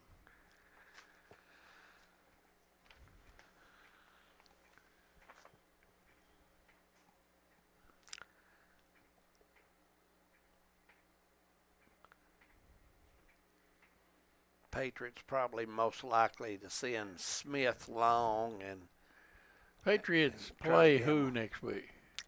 Are they off next week? I'm not sure. We'll check that out here real quick. I know they have only 2 games left, one with Middlesboro and one with Eastridge. Yeah. Eastridge last game of the year. So they'll go to Middlesboro next week. That's not going to be a pleasant trip. No, and then come back and finish with Eastridge last game of the season. Oh, Middlesboro game's at Knott. Both of them. Both of them's at Knott. There's a pass over the middle, incomplete, as unable to pull that in. Smith. It was low, but really think he got both hands on it. He probably should have caught that. But the Bobcats will have the football with 8 seconds to go, and time for a play. They could put on another one. I don't know. I think Coach Moore he may run the football off guard tackle here just right up the middle. 35-point lead, 8 seconds to go.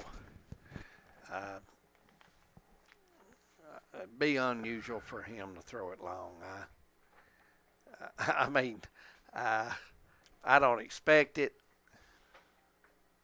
We'll find out. Yeah, we'll 8 find seconds out. to go, and he's got some he wide goes outs out of the shotgun. Yeah, some wide outs here. So, and back to pass. So much for running it. Fires it for the end zone and knocked down. That kind of by Whitaker, and 1 second left on the clock.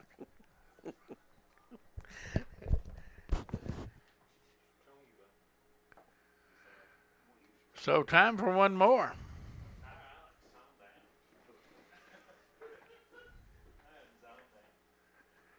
Coming up, Wes Smith, David Adams at the half, the Man Toyota at the half. That's coming up as one last play.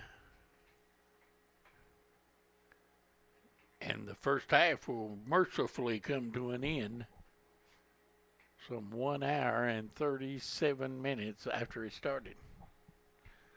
Turner will come from the sideline with the last play.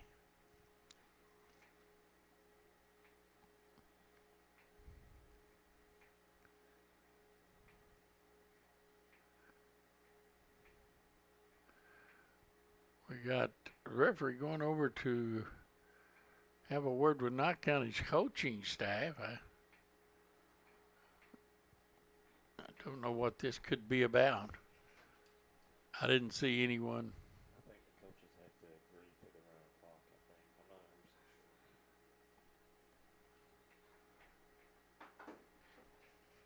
100% sure. Unsportsmanlike against Breathitt, unsportsmanlike against Knott, and those offset, and we'll have another play. Don't understand what that was all about. I didn't see anything, but let's get this final second ticked off, and we'll go to halftime. Turner, back to pass. Horn sounds, ending the first half. Turner going to run with it, still on his feet, up the sideline 20, heading down at the 15, and the first half comes to an end with the score, Breathitt County 47, Knott County Central 12. We'll take a break. We'll be back. Man Toyota at the half, just ahead.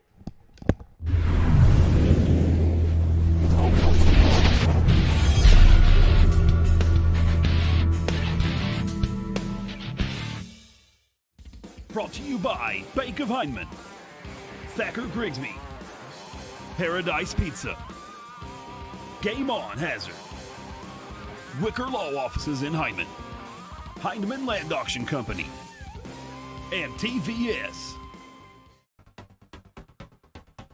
Here at Hometown 24 and TVS Cable, we care about the community. And while you might not see the same familiar faces you're used to seeing, know we're still here.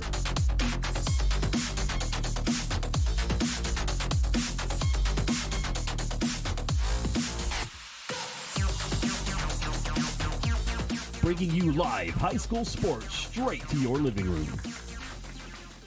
For over 100 years, the Bank of Hyman has been committed to serving our community and serving the future of our families, homes, and businesses. With our new convenient online banking, viewing your account balance and history, transferring money, and paying bills has never been easier or more secure. And with the construction of our new headquarters, we've renewed our promise to Hyman to stand by our customers even in troubling economic times, because we're not just your bank, we're your neighbors. That's the Bank of Hyman. Log on to www.bankofhyman.com or give us a call at 606-785-3158. Thacker Grigsby is constantly working to bring the latest technologies home. Home, where we live and work. a place we want to see grow and prosper. From Jackson to Hindman and everywhere in between, we're committed to serving you with the latest technology, whether it's faster broadband, more video choices, or the latest voice services. Thacker Grigsby with our fiber network can provide the latest ways to stay connected, informed, and entertained.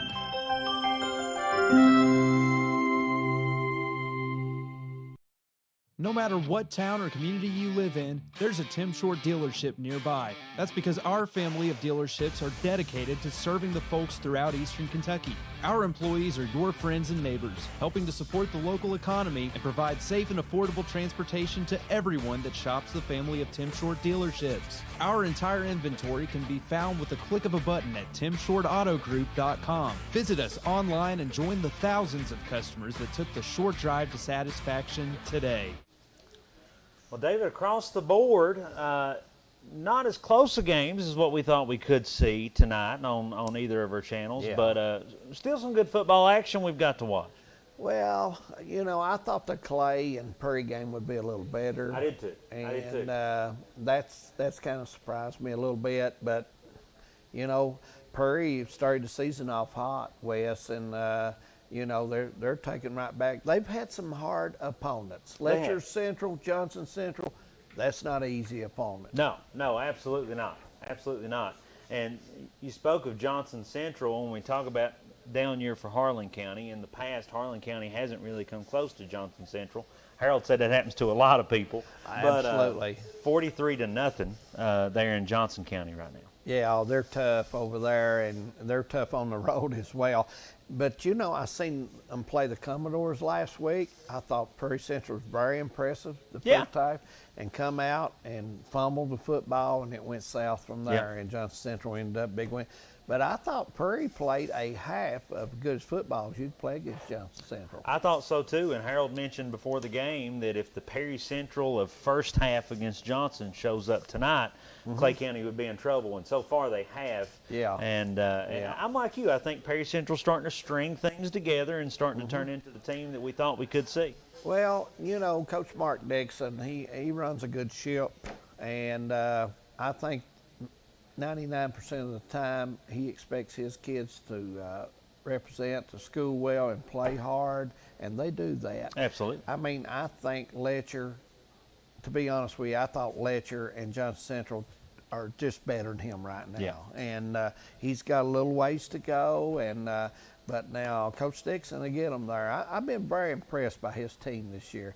And Coach Matthews up at Letcher Central. Coach has done a good job up there. And I tell you what, next weekend, Cougars and the Eagles. Yeah. That could be war. It could be war, absolutely. You're not lying there. Few more scores around the way. Shelby Valley, a very impressive lead right now at halftime over East Ridge, 48-6.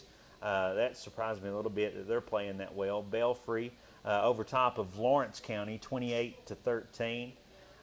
We have Paintsville over Betsy Lane, 28-0. Pikeville over Phelps, 27-7. We have the final score we brought you earlier. You and Harold brought us Hazard over Phelps, 46-6.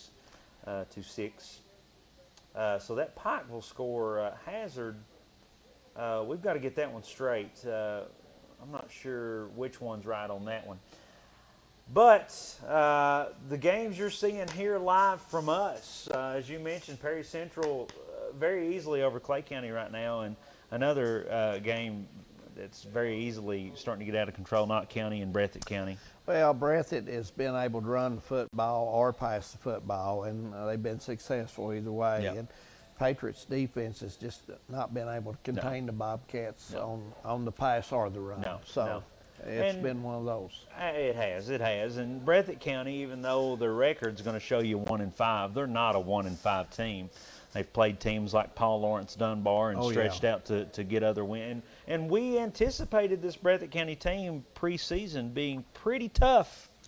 Yeah, they do. They had several kids back from last year, and Turner's a very good athlete. He plays basketball for the Bobcats as well. And, of course, Wes, you know him pretty well in that role, and he's very athletic and very talented young man, and they got some speed on that team. Spurrier is quicken, and they've just got some good size on the line. So, you know, Coach has got a pretty good team down there. Kyle does a good job with those kids, and he gets them going. And the season is still, Breathitt can make a run.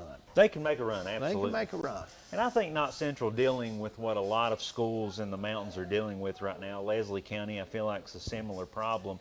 Guys are having to play on both sides of the ball, and I'm not talking about just a few. Every player playing on both sides of the ball, and it's hard to win when you're so tired out and your offensive threats are having to play on defense and everything else.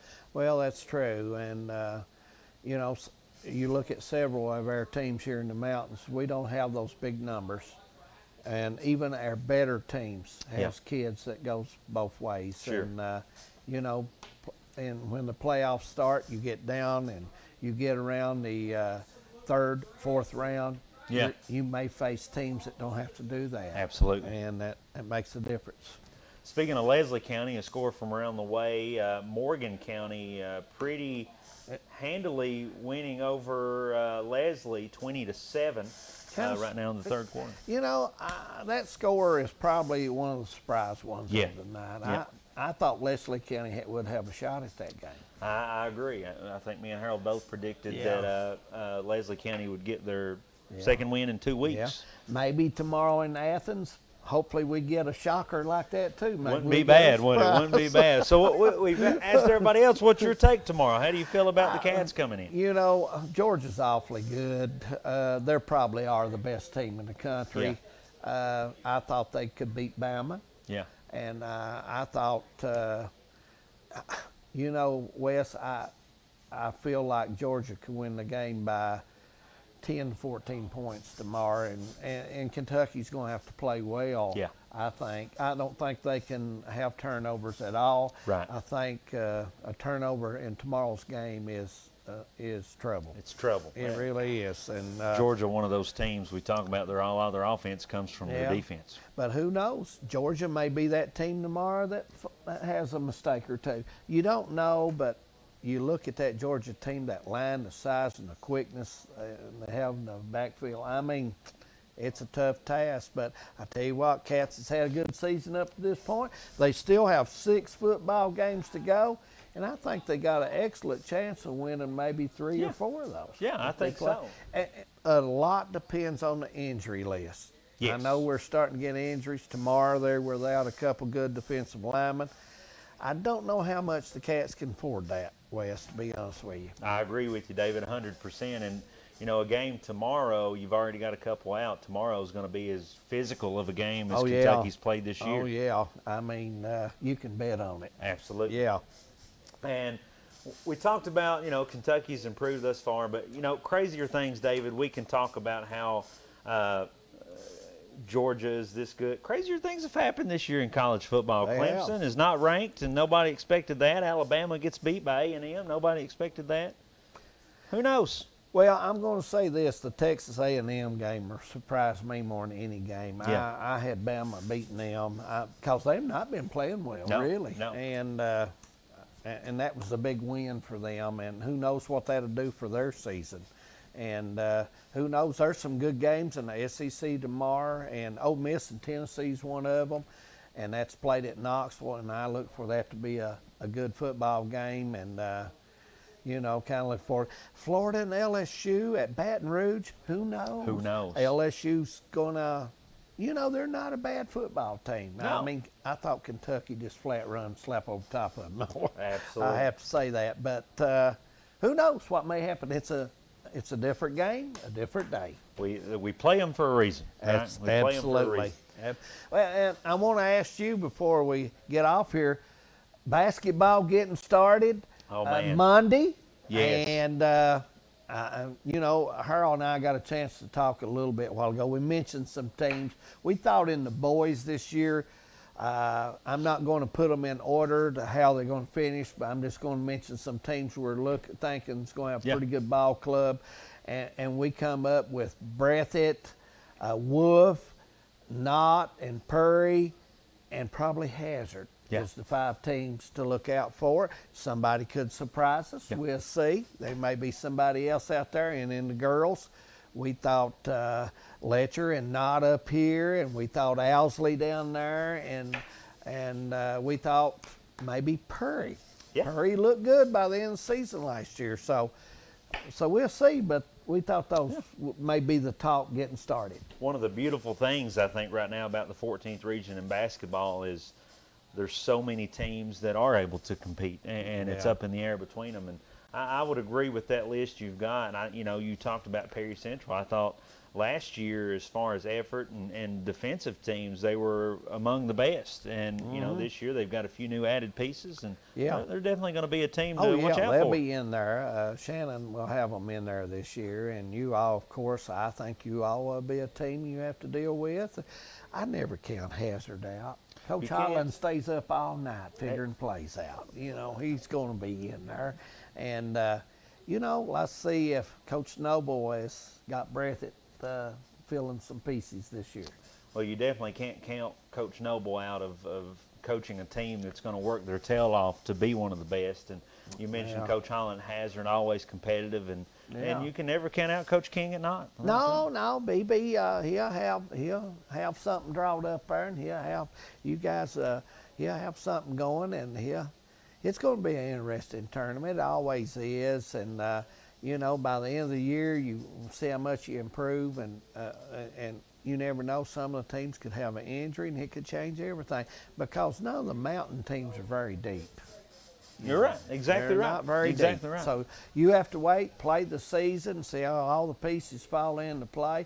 Somebody you're not counting on could come right in there and play. And Hazard's one of those teams. Absolutely. Hazard's 100%. one of those teams. Well, even though basketball is officially kicked off, we've still got another half of football action to go here. We do indeed, and we got to try to get Harold out of here so he can get ready for Georgia and Kentucky tomorrow. The only thing I'm worried about, David, do you have any hot dogs left? You don't around Harold. Second half is coming up. Second half's coming up. Thank you for joining us on the Man Toyota at the half. Wes Smith, David Adams. David, it's always a pleasure talking to you. Always good talking with you, Wes. Looking forward to the basketball season, and it's going to be exciting this year. Absolutely. Stay tuned for more David and Harold here in Hindman, Kentucky. Thank you for joining us. Right after a break from our sponsors, we'll get back to the action. Brought to you by Bank of Hindman, Thacker Grigsby, Paradise Pizza, Game On Hazard, Wicker Law Offices in Hindman, Hindman Land Auction Company, and TVS. Here at Hometown 24 and TVS Cable, we care about the community. And while you might not see the same familiar faces you're used to seeing, know we're still here.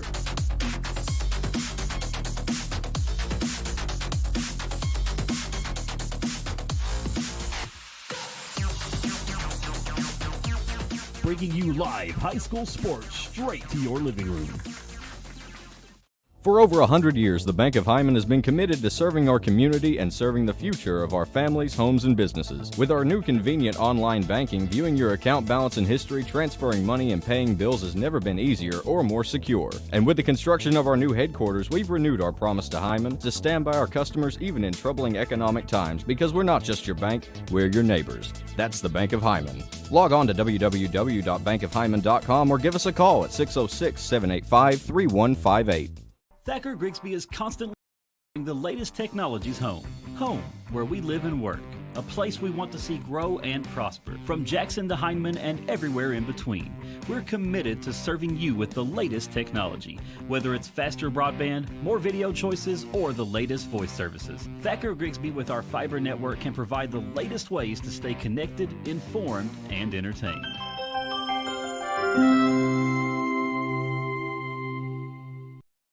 No matter what town or community you live in, there's a Tim Short dealership nearby. That's because our family of dealerships are dedicated to serving the folks throughout Eastern Kentucky. Our employees are your friends and neighbors, helping to support the local economy and provide safe and affordable transportation to everyone that shops the family of Tim Short dealerships. Our entire inventory can be found with the click of a button at timshortautogroup.com. Visit us online and join the thousands of customers that took the short drive to satisfaction today.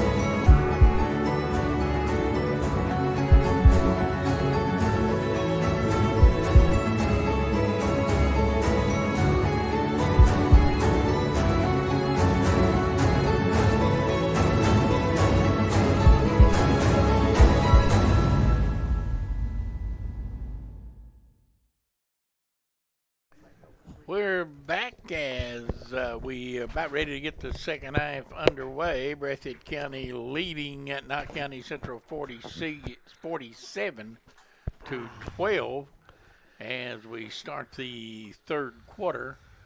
Referee's out on the field right now talking to Coach Moore of Breathitt County. And I would think they're discussing that, telling him, and they'll probably tell Coach Hall that the clock will run the second half with the difference of the score, 47. Well, we'll find that out very shortly. I would think so. As we have the third quarter about to get underway. A couple of more weeks of the regular season left, and then it's on to the playoffs.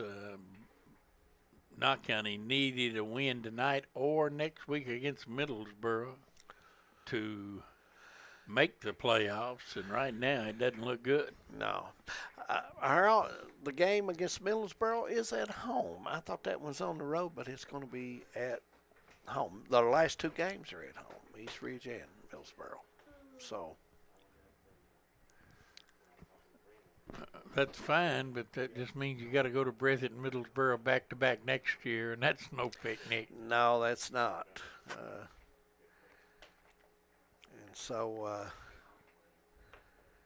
looks like they're getting ready to hopefully get it started here. This game is almost 2 hours old, counting halftime. Likes a few minutes.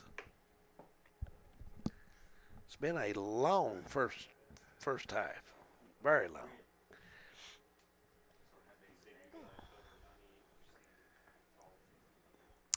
$34-8. Down at Hazard, Prairie Central leading Clay County. About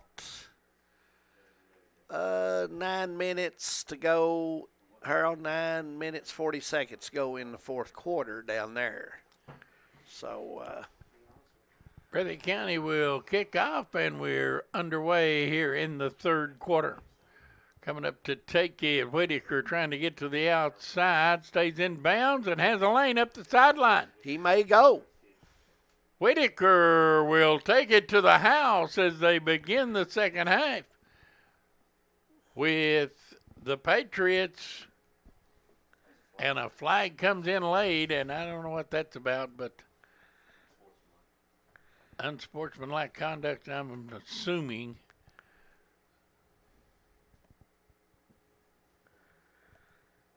And they have stopped the clock, so there is no running clock. And I really don't understand that. I don't understand why it was not a running clock at the end of the second quarter, and why it has not been a running clock the remainder of the game, because I thought it was 35 points. Every time I know of a running clock, it has been 35 points. Yes. And that is a rule not negotiable. That is a rule mandated by the state, I thought. But I guess not. Patriots will try to tack on the extra point. We hadn't seen this all year long. Mullins is going to hold, and the kick is blocked. That didn't get off the ground, and so the extra point is no good. So it remains 47-18, and the Bobcats will get the kick here as we begin the third quarter. Boy, kind of an impressive run by Whitaker there. Yeah, nice run down the right side. Got a little daylight, kicked it in, and took off. Maybe somebody can tell us why the running clock situation didn't kick in at 35 points. I have no clue. It just I didn't think it was. I thought that was mandated by the state, and really the coaches had nothing to do with it.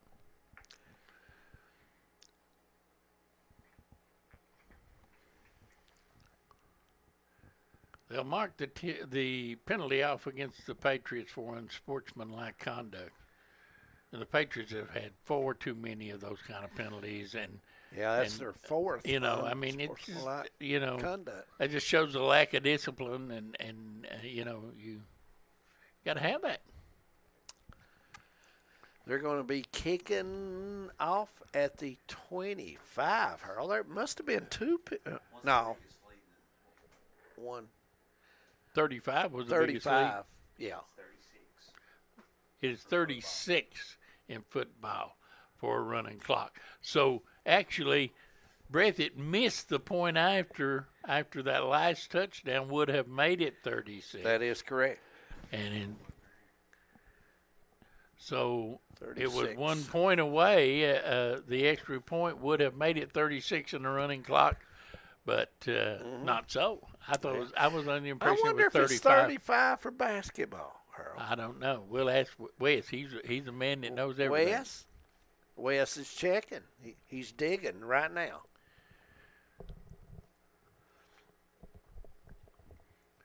Bobcats with it, and the handoff up the middle, and that is at number 9, Gibson, and he gets forward for a first down all the way down inside the 40. So the Patriots, they're back to the wall. High school basketball in Kentucky is 35 points after 35 halftime. points after halftime in basketball. 36 6 for football. At any time in football. So we've got it right now. We'll not make that mistake again. No. And so really the missed extra point is the only thing that has kept this game away from being a running clock situation.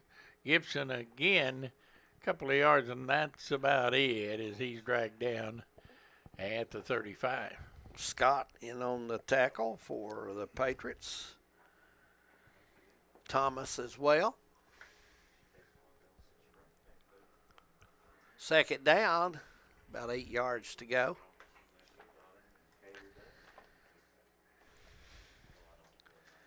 Breathitt County seems to content to keep this ball on the ground.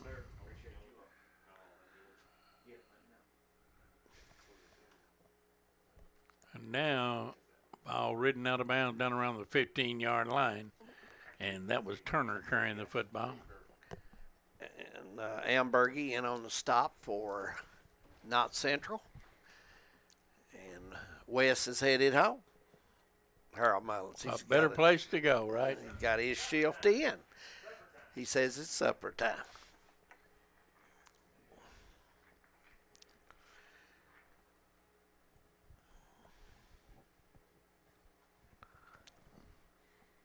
And up the middle, Gibson down to the 12. Tackled by Whitaker, Clayton Whitaker, senior defensive lineman. Comes in and makes the tackle for the Patriots.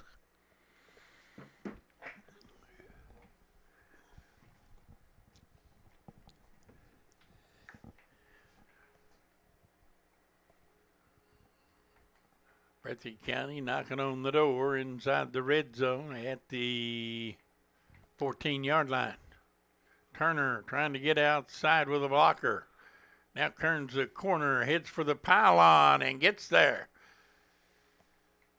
Touchdown, Turner of Breathitt County. So the lead grows to 53 to 18. That's 35. So a extra point here would put it at a running clock. So we'll wait and see if Breathitt County can get it done. And they may go for two.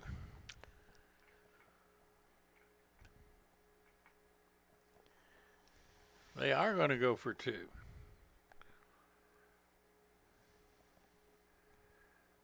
From the 2-yard line.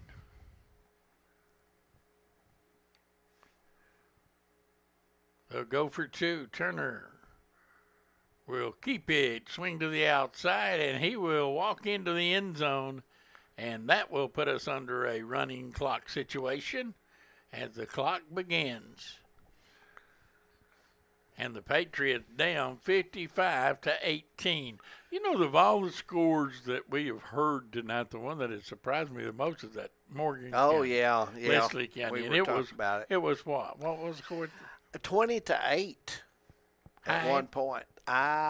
Maybe start of the third or whatever. We'll check on that score again here pretty soon. But that is the shocker of the night so Fourth far. quarter. 28 to 7 Morgan County, and it looks like Morgan County rolling on. Party time with Liberty style. I mean, that's I have to say that is the. What is Morgan County's nickname? Cougars. Cougars. So the Morgan County Cougars. I remember they went to the state tournament in basketball not too awfully long ago. But give them credit. They come in here and battled and battled and battled, and they're hanging in. Here's the kick, and picked up by the Patriots at the 20, and out over the 30 to the 34.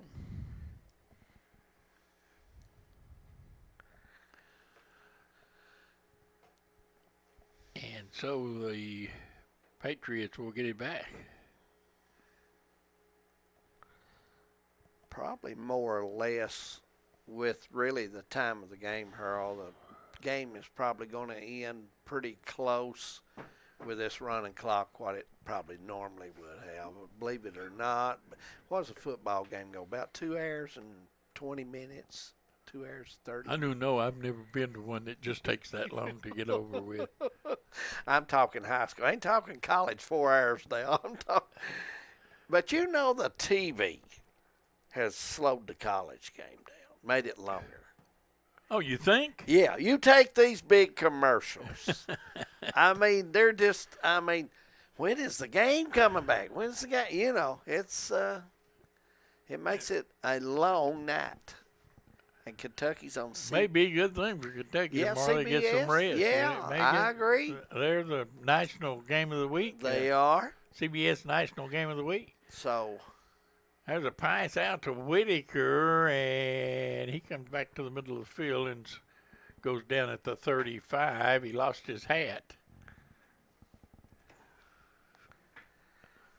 And for the Bobcats there. Corey Combs yeah, with the Combs tackle. in Kind on of the tackle. proud of himself there, wasn't he? He was excited. You know, looking at this roster of Breathitt County, I see two seniors. I only see 2 seniors on their roster, Harold, and a lot of sophomores and a lot of juniors, but not many seniors. I see 5. You see 5? Where's the others at? They're on there if you look. Oh, I got another. Smith is a senior over here, and Deaton is a senior on the right side. I didn't check it. And Hurl. So 5. That's still not many seniors on that football team. Not as bad. I think Knott County has a slew of them. Yeah. Yeah. Yes, they do. 55-18, Knott County with the football. It is 3rd down and 9. 34-8 at Prairie Central. Going to get a victory over Clay County tonight with 8 minutes. Fog and has 25 rolled in seconds. down there, it looks like. Yes, it has. It's normal. It comes, and we've seen it come in and out down there. But the rain, for the most part, in Hindman has held off. It Yes. Was supposed to start. It's going to rain a little bit later. Yeah. On early morning, I think. But Yeah. for the most part, it looks like we're going to get through Friday Night Lights without a whole lot of rain. There's a swing pass to the outside. Weinberg couldn't hold on to that, and it's incomplete, and it's going to bring up 4th down.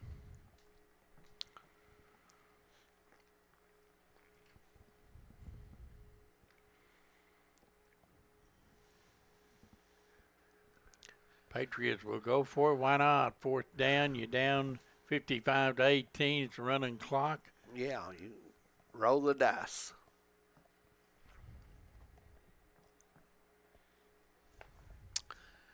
Hope you join us next Friday Now night. they're going to call a timeout. Timeout on the field. 4:07 remaining, 3rd quarter. We'll take a break. We'll be back. Hey guys, I'm Darren Sloan. I'm excited to announce Hometown 24 is bringing a music show to your television. We feel like there is so much talent hidden in the mountains of eastern Kentucky that never get the opportunity they truly deserve. Well, guess what? We're going to give you that stage. If you'd like to be on the show, contact us. We'd love to have you. Strings and Things, Tuesday night at 7 p.m. Man, I'm excited. Y'all come join us.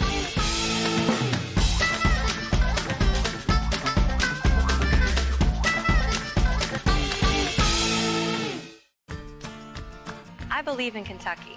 I believe in Kentucky. I believe in getting your hands dirty. I believe the best recipes are never written down. I believe in fried chicken, cornbread, and soup beans. I believe in the cards. I believe in cats. I believe in insurance coverage that helps you sleep at night. I believe in always carrying an umbrella. I am Kentucky. I am Kentucky. Contact Derek Bowling, your Kentucky Farm Bureau agent in Hazard. We come back, 4th down. Knott County facing 4th down and 9 from the 35-yard line. And they go back to pass, fired out, got a man, and that's going to be complete for a 1st down out to the 45. Smith goes down to cradle that ball to his chest, and it's a 1st down for the Patriots.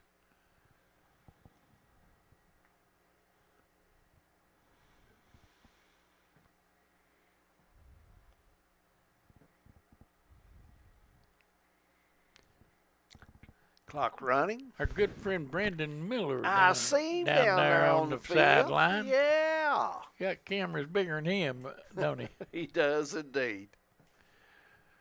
1st down for the Patriots at the 45-yard line. Quick pass over the middle intended for Weinberg, and that one's dropped.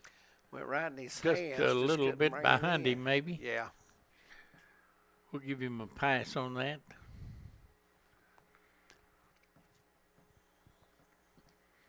Remind everyone that it's football's weekend in the Commonwealth, that's for sure.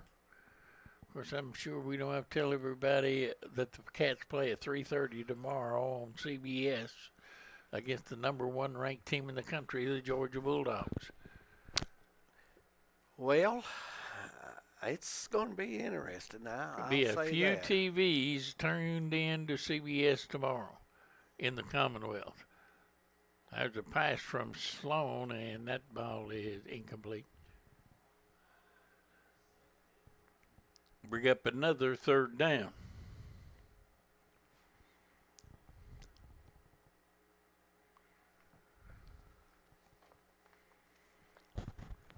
I think the Florida LSU game might be interesting. It's at Baton Rouge. That is a 11 o'clock Central Time, 12 o'clock Eastern Time start. Mm-hmm. And I do not recall. Normally, LSU plays all-night games, just about all-night games. And to get a 11 o'clock start, local time start in Baton Rouge. And Harold, I kind of thought CBS, they have some games at 8.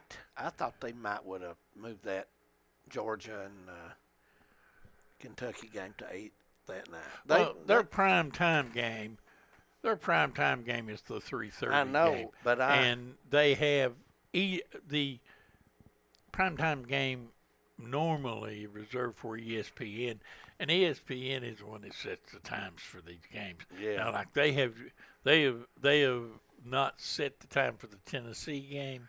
That is a game that will be sold out in the Commonwealth, already a sellout. Yeah.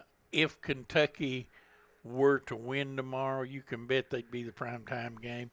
But if they don't, you can look for them to move over to the SEC network or somewhere. Oh. Not that there's anything wrong with that. No, not indeed. Clock ticking down, final 40 seconds of the first of the third quarter. Knott County facing 4th down and 10. And Sloan's going to have to pick up another big 4th down play. He's back to pass and now rolls out. Waves somebody deep, now fires it long. Got his man, that's Chuck Mullins. Breaks a tackle at the 20, and Mullins will get into the end zone. Did he make it? Touchdown, so. Yes, sir. They give him a touchdown. And the third quarter will run out with the Patriots tacking on another score. It is 55-24. We'll take a break. We'll be back for the try for extra point in the fourth quarter when we roll on from Heineman. 55-24 Bobcats.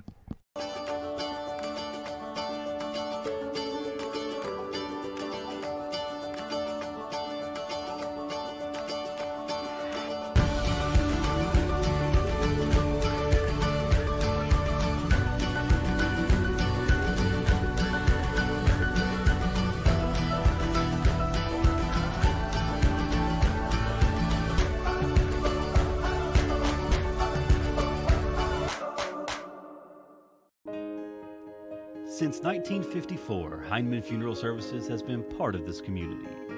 When your family needs someone who cares, Danny Terry and his staff are here to help. During your family's time of need, they are a helping hand through every step of the process, from services to monument and to your loved one's final resting place. Celebrating over 50 years proud service to the community, Heineman Funeral Services. We're back. The try for extra point was no good, so we'll have the kickoff to get the fourth quarter underway, and it is 55-24. That's a pretty good football game going on down there in the end zone right now. It is indeed. I was looking for one of my grandsons down there. Right there. I see Leonard Hendrickson's grandson down there doing. So you can bet a pretty good football game going on down there. But if I know that daughter of mine, she's got them youngins of hers up there. The stands are on the way home.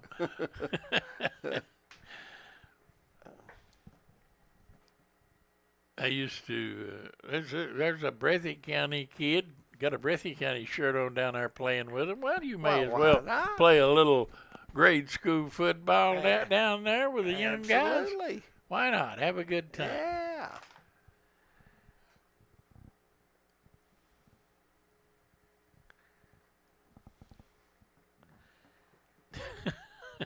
They're talking it over right now. They're getting the rules straight before we kick it off here. Hey. We have the start of the fourth quarter. Bobcats will have the football as they lead 55-24. Breathitt County's record will improve to 2-4 or 2-5 on the season. Knott County will drop to 1-6. A couple of games left to go. Next Friday night. You know, after the first game of the year when Knott County went on the road and beat Bath County, A lot of optimism about this year's team, but boy, they have just hit the wall, and nothing has seemed to go their way. And Breathitt County will have the football. We got a new quarterback in there, and a new running back, and running with it all the way up to the 40-yard line. We'll get the number of that cat. That is Turner, Isaac Turner, or Ethan Gibson, I'm sorry. The quarterback is number 11, Tyler Bryant. He's a sophomore.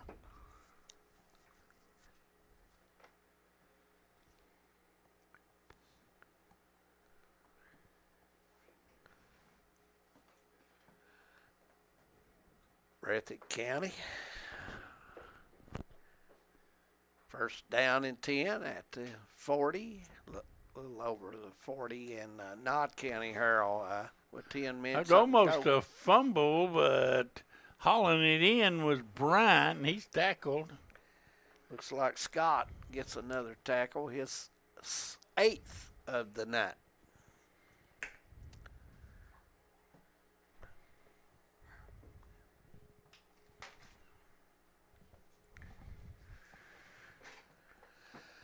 (34-8) down at Hazard, as Perry Central is going to get a win with near 2 minutes to go in the fourth.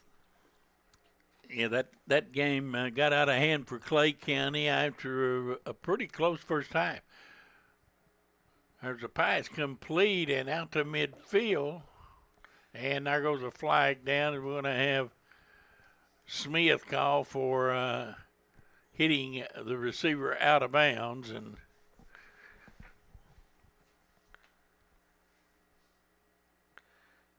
going to add late hit. That will add 15 yards.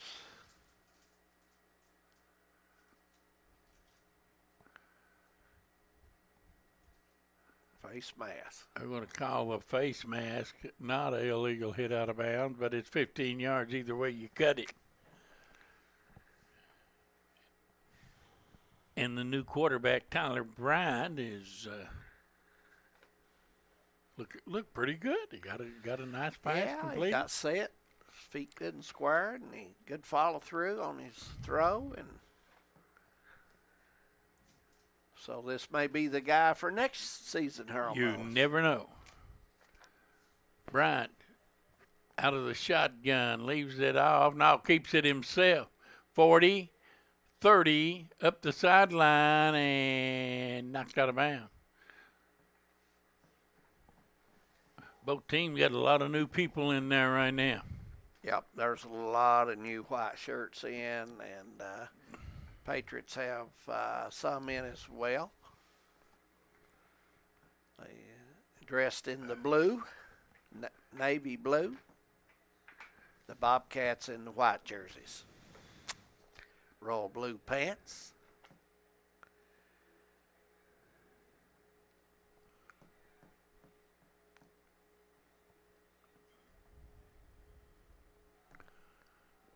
Bryant turns, hands it off. Gibson, not much there for him.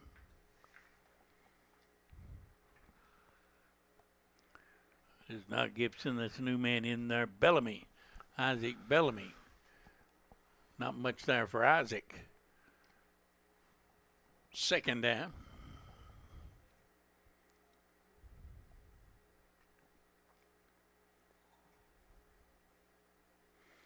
Got a text from Chris Ambergy.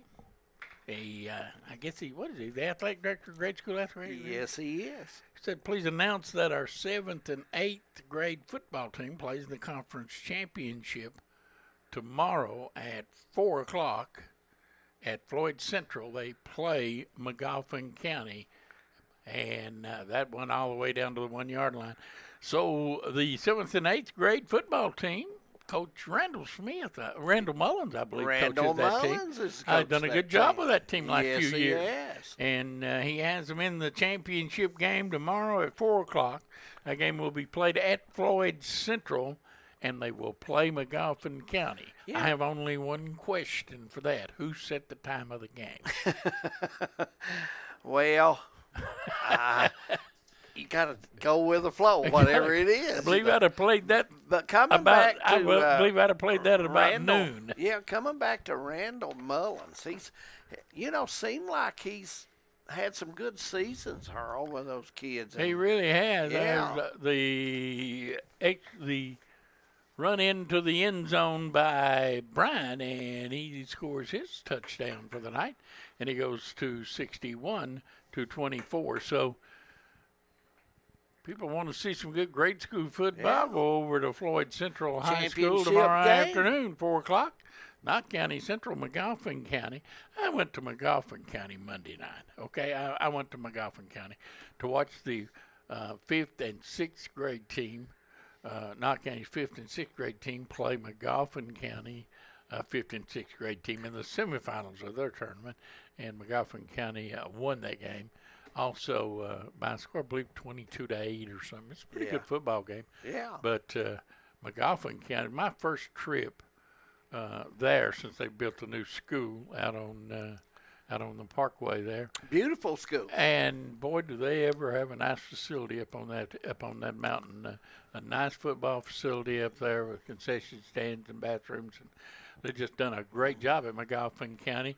And their football program seems to be on the improve as well. They beat Knott County's 3rd and 4th and 5th and 6th grade teams Monday night, and now they'll play the 7th and 8th. So the guys in the 7th and 8th grade need to get a little revenge for their younger teammates, soon-to-be teammates. But, McGoffin County built a beautiful high school down there, and nice gymnasium in it. Oh, yeah, it's down there. Nice. The football field's up behind the high school up on the hill. And that's the first time I had been there since, I guess, the tornado got the last one, didn't it? Well, the tornado did a lot of damage to Restaurant Row there, the straight stretch of all the restaurants. Well, it was right down below there where they built the school. Yeah. Player of the game will be our Alice Lloyd College player of the game, probably Turner? Or? I would think Turner. He's led them. He's rushed when Jalen Turner, he shared the football. Done it all. You're right. Yeah.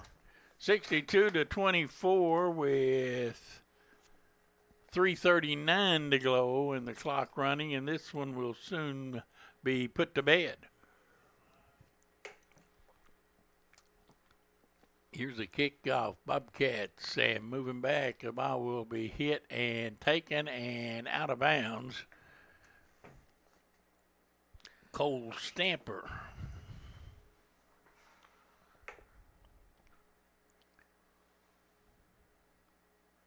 Got a flag on the play, and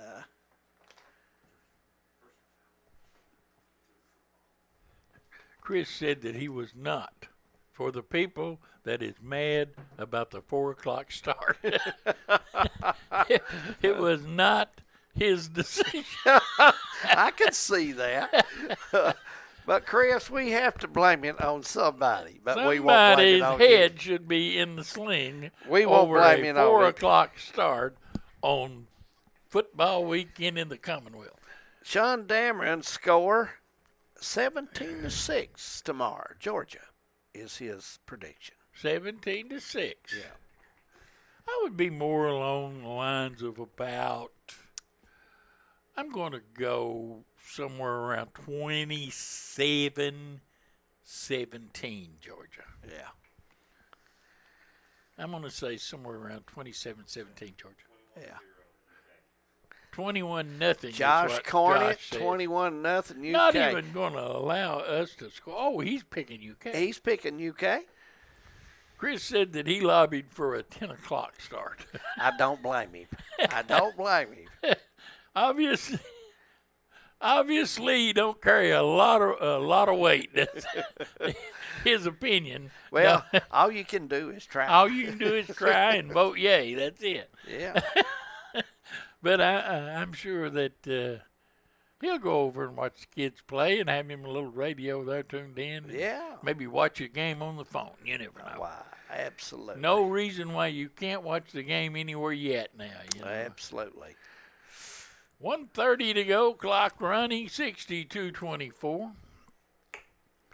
And the Bobcats of Breathitt County about to pull off the second win of the year. They beat Knott County now. They beat Morgan County. And they have, Leslie County remaining? I think so. They lost to Middlesboro.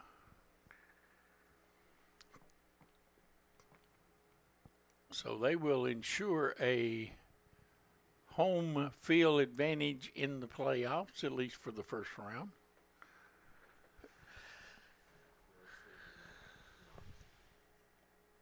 Knox Central plays Breathitt next week.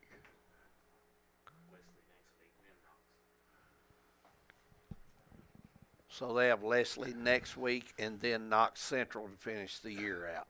Darren Mullins says, since we're giving away scores, 26-10 Dogs. That's I think that's a pretty good prediction, but Darren, he's got 26-10. Yeah. Josh has 21-0 Cats. Josh, I had 27-17 Georgia. I 10 to 14 points. I'm predicting Georgia. But I hope I'm wrong. I hope the Cats pull off the upset of the year, kick a field goal from the 40 with 1 second to go to win the game by 1. And the game finishes in Knott County 62-24. The Bobcats defeat Knott County Central. In football, the Bobcats go to 2-5 on the season. Knott County drops to 1-6. Our Alice Lloyd College player of the game, Jalen Turner of Breathitt County. Congratulations to the Bobcat quarterback. Next week, we'll be right back here and check on Facebook for the games and when they will be played and what channel and all that. And David and I'm sure they'll tell us sometime next week as well. Yeah, I'm pretty sure we'll probably get the Johnson Central Letcher Central game. We'll wait and see. For David Adams, I'm Harold Mullins. Thanks for joining us. High school football on the Bank of Hyman Game of the Week on Hometown 24. Good night, everyone.